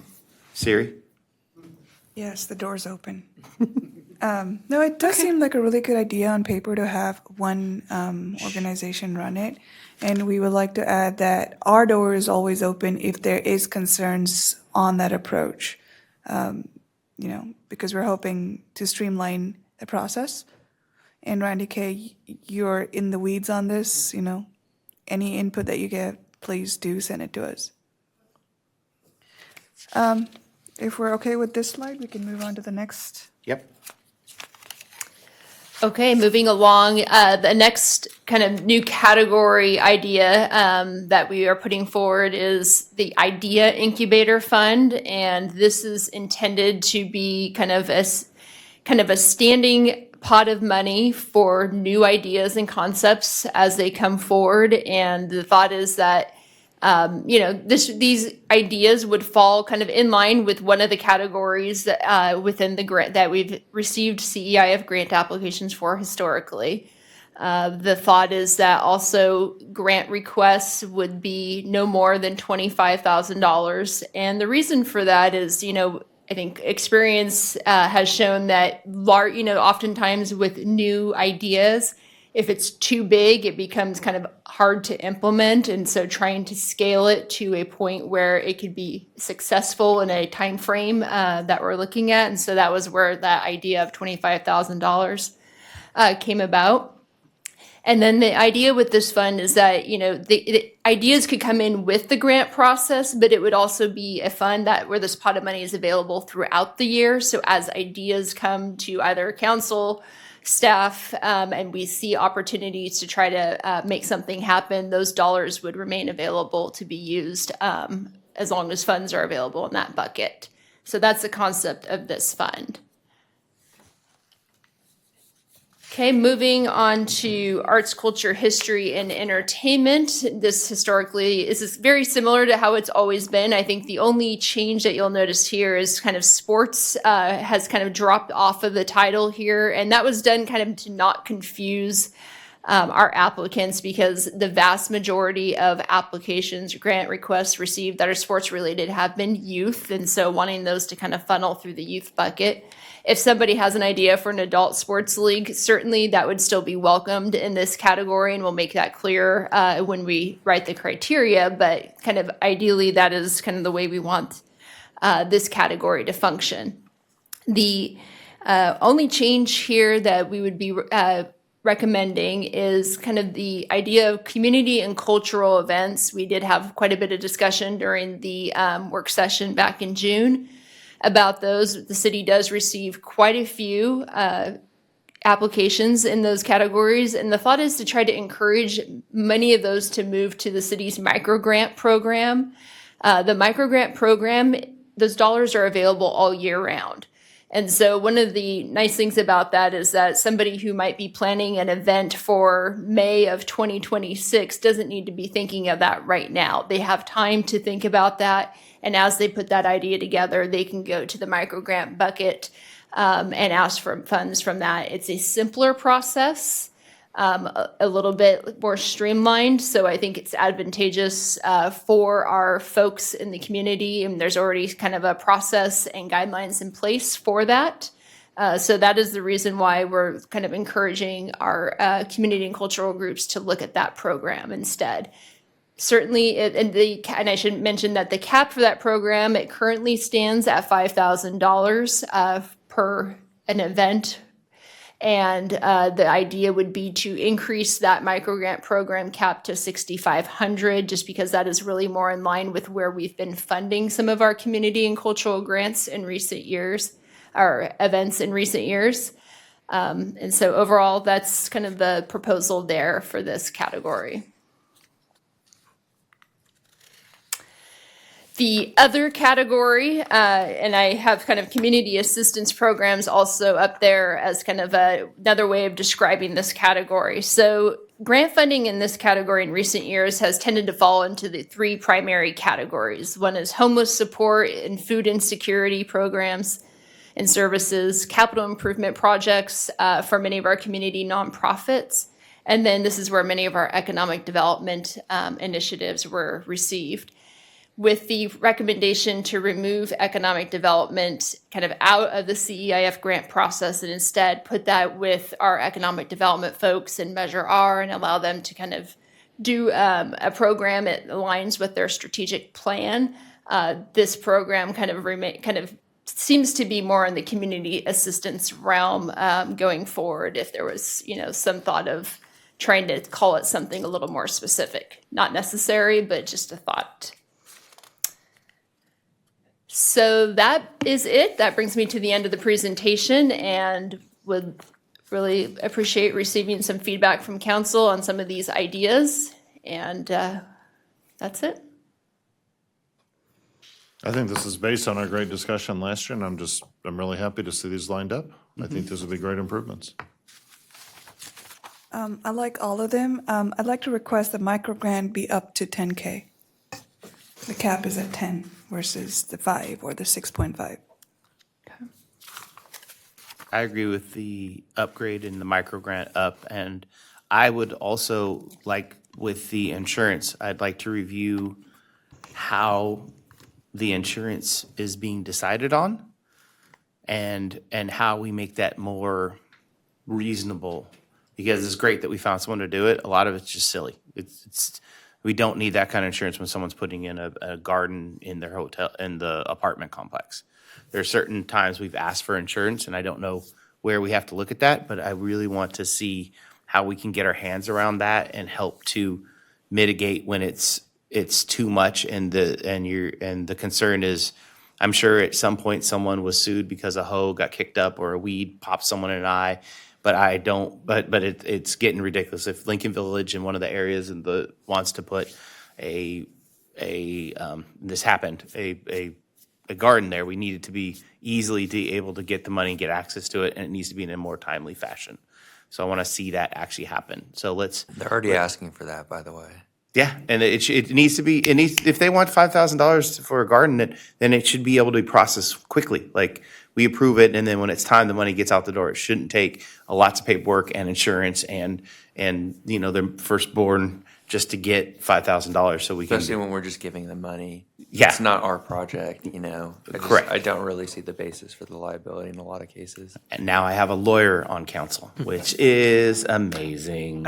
I will tell you that the micro grants, don't have as big a, burden usually in the insurance thing. So I think in those instances, I think there is a lot less. I will say sometimes this is case by case, depending on what the project and what the initiative is and what the need is. And we have very much at times have made waivers and done different things to account for what the correct insurance requirements are. But there is a policy call somewhere in there to decide, kind of how aggressive to be in those waivers and take the risk. And so I think what I'm hearing, from the counselor is suggestion to take a little more policy risk on some of those requirements to as we review the individual applications. But I would say the smaller ones are typically covered with our micro grant and doesn't have the same insurance requirement. And sponsorships are very easy to do versus, projects and programs. So I think it all depends on a little bit of the need. So happy to kind of come back to that conversation. I think we've all agreed that we want a little bit more leniency on some of the things. And so I don't know how to do that at the thing, but I do agree raising it might actually help, because if we get it to 10,000, that might actually do it. Or just being able to, if we're at the dais and they're coming before us, I don't think micro grants come to us. Micro grants will be handled by Randy K. I have a quick question, sorry. Go ahead. Mayor, on this subject. Go ahead. Sure. Go ahead. Okay. No, you go first, then he'll go. Yeah, and this might be something Adam could answer to. Where do we stand on religious events? We don't. Sideways. I'm happy to answer both questions. So in general, we like the idea of aggregation. on more complex projects. Technically, the finance director, as the risk manager, is the one who makes the actual dollar calls. Micah and I support on policy. I think I agree with Micah's comment on sponsorship, and we certainly support a risk and activity-based decision-making process on insurance amounts and policies. But we look forward to, we hear the direction for sure overall on accepting additional risk. On religious-related activities, I mean, in general, the standards in the last 10 years have loosened on what kinds of activities can be funded and governments can engage in. So I think we can detail the exact contours of that, but some of the stricter lines that we'd maintained at the beginning of the grants work have softened a bit. And if the thing we're doing is there to help the community, it's okay. So if you're running a canned food, if like the crazy analogy I have, if a Satanist wanted to run a canned food drive, we would support that because it's a canned food drive. Yes, it is. They're a group. They're just like the spaghetti guys that came in. You missed out on the spaghetti guys. They showed up one time. I didn't get to be here for it, and he didn't bring spaghetti or garlic bread. Spaghetti. But it's a shame on them both. But if the thing they're doing is to just specifically grow their church, we don't fund it.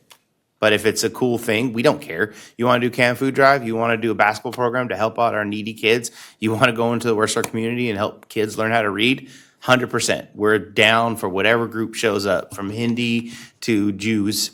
Anybody wants to show up, we love you. But we're not here to grow people's religions. I agree with that, and where some of the standards have loosened a bit is if you had a food program where there was a shared kitchen with the religious program, where the standards on complete separation of the community versus the church facilities, for example, have softened a bit. So we can do the basketball programs at like River City and help them out, or so we can do basketball there. Or they're building a soccer complex now that we can start running through community members if they want to learn. If we can have soccer games there. Yeah, I think there was a Supreme Court case around churches that had preschools on whether or not they could accept funding from the state to support their preschool. And that was one of the decisions of. Did they vote yes? Yeah, they're running a preschool. Mm-hmm. That was the point of it. That's cool. Yeah. Does that mean St. John Vianney can get money now? Well, that's very specifically been a problem here. Because we've done school programs and excluded them. Did that get us, do you know?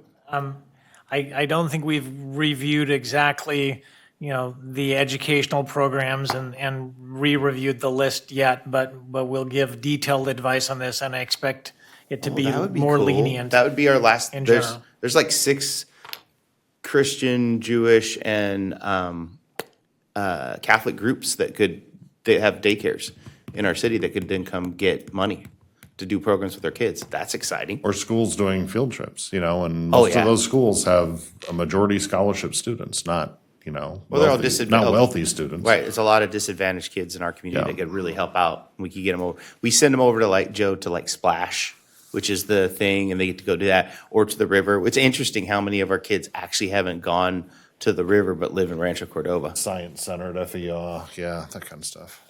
That'd be cool. All right. Okay, so do you have direction? I'm good, thank you. Do we need a motion? Nope. It was just direction. We have public comment. Oh, public comment. Fair point. Okay.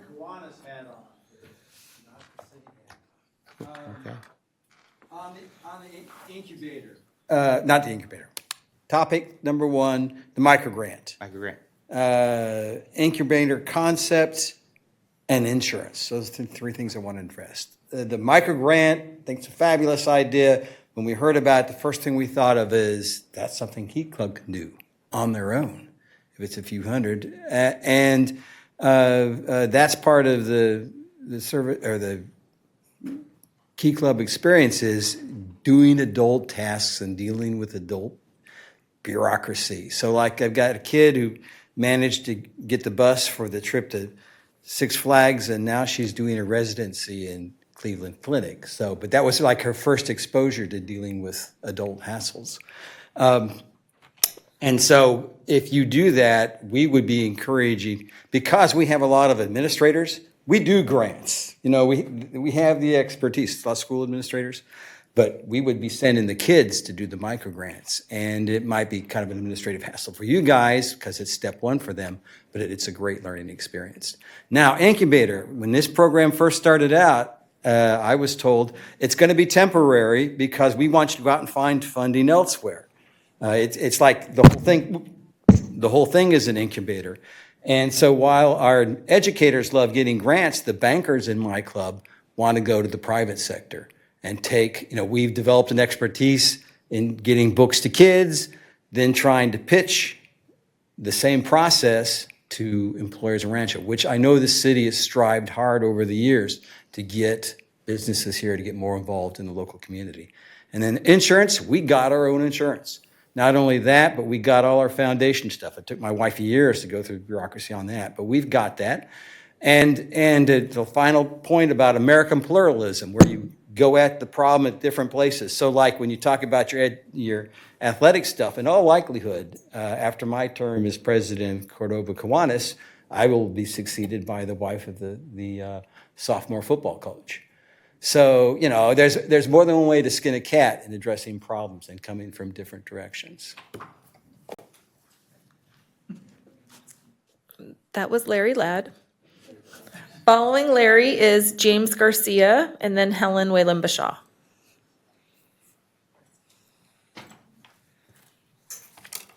Wow. Okay.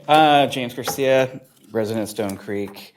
So I just kind of trying to follow all of this and looking at the Measure H funding sources, and that the community grants portion is 29% of the total Measure H, and of which you also have the legacy projects, current allocation is 21%. That's about 50% of the entire Measure H. And to me, that is perceived to kind of almost be the whole community portion. It's all of the civic centers, the Little League, it's the baseball, it's all of these different funds that are out there, and that's an awful lot of money that's being granted that way when the whole entire Measure H was supposed to be for a lot of other categories, and it seems like most of it is into that category.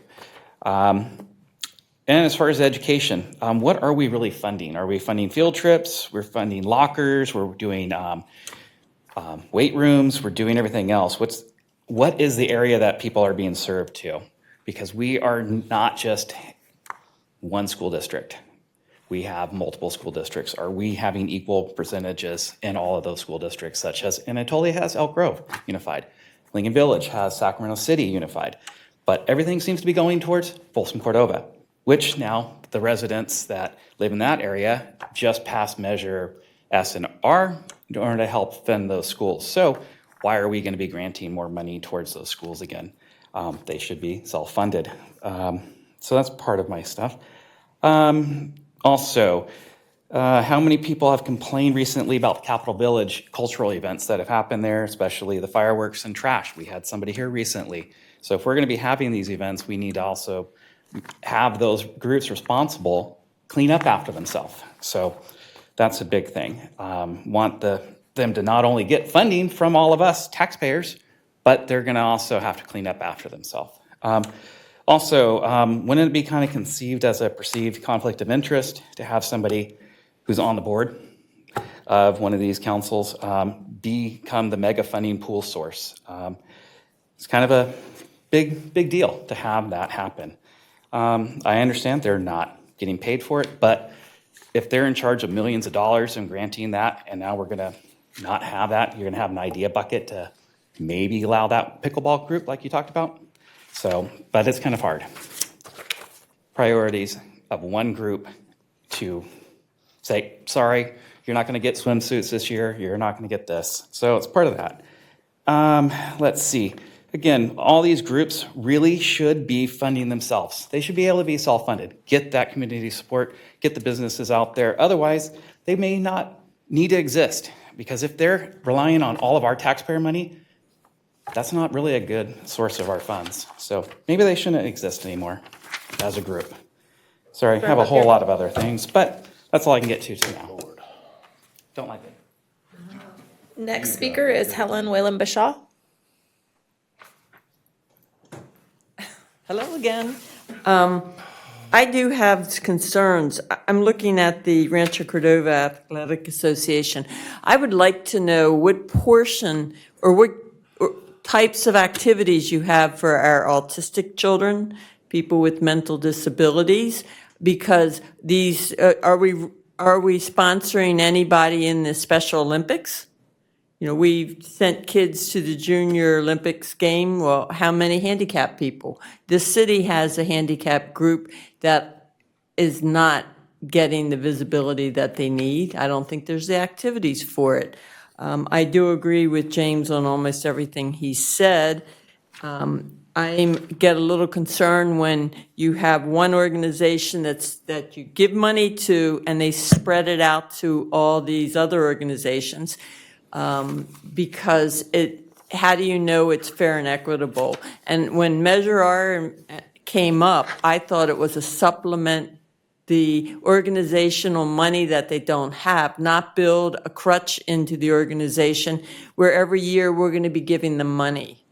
I think there needs to be diversity on some of these groups, and I agree the new one is a good one, but I think that there should be some kind of outreach program, because I remember when people came up and talked for trying to get money, they were told, oh, there's other avenues for you to get the money. So with the sports group, what has that group done to get sponsorship from the local community to be able to free up money for us to spend on other activities?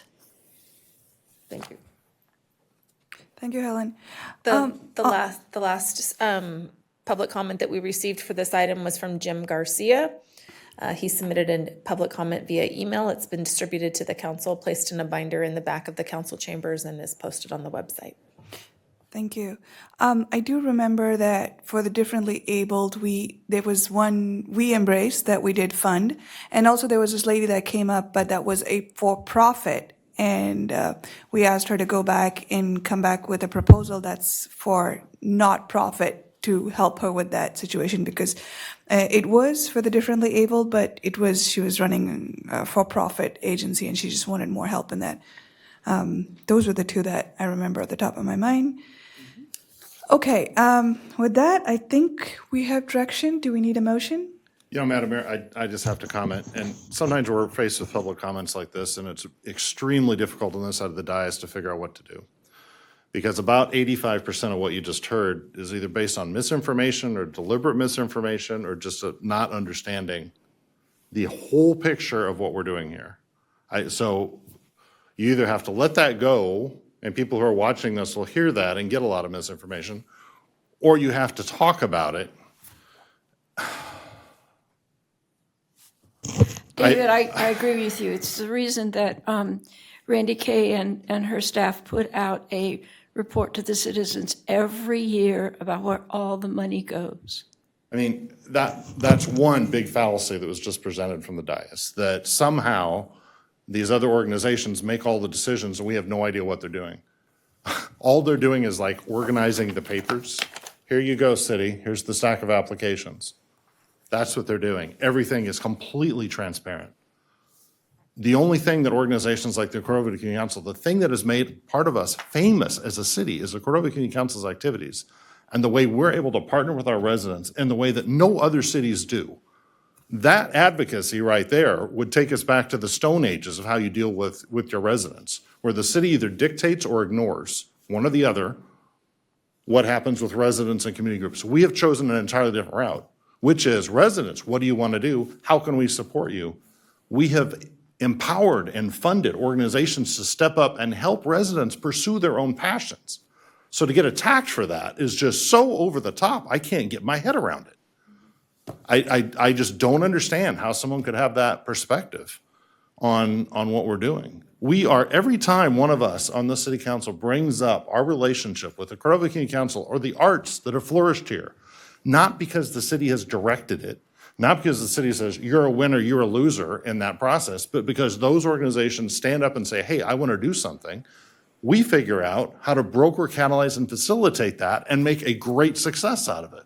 We're capitalizing on their passion, on their interests, on their expertise. We're not telling them what to do, we're helping them accomplish it. And it helps everybody. We can't And everybody's in it because it's courtesy of the voters who voted twice to support the projects. It's the only way we have of turning the city into something that is economically balanced and socially healthy. Because if you were to withdraw and say, oh, it's okay if all those organizations fail, what happens is a community like this becomes a slum.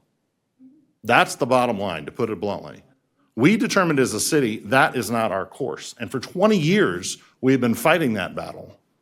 And this is the most powerful tool we have in our hand to do it. Maybe short of law enforcement, but this is it.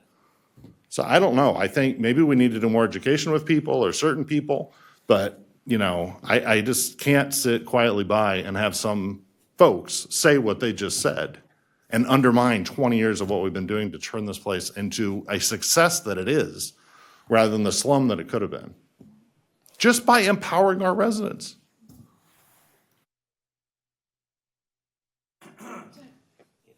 Thank you, Councilmember. All of the community enhancement funds projects are on our website, open to the public to view at any time. Any other comments, council members? Okay. We have direction. Do we need a motion? No, we're good. Okay. Thank you. Okay. We're going to see if you have any items for future agenda topics. Okay, if none, we will now adjourn the meeting to closed session.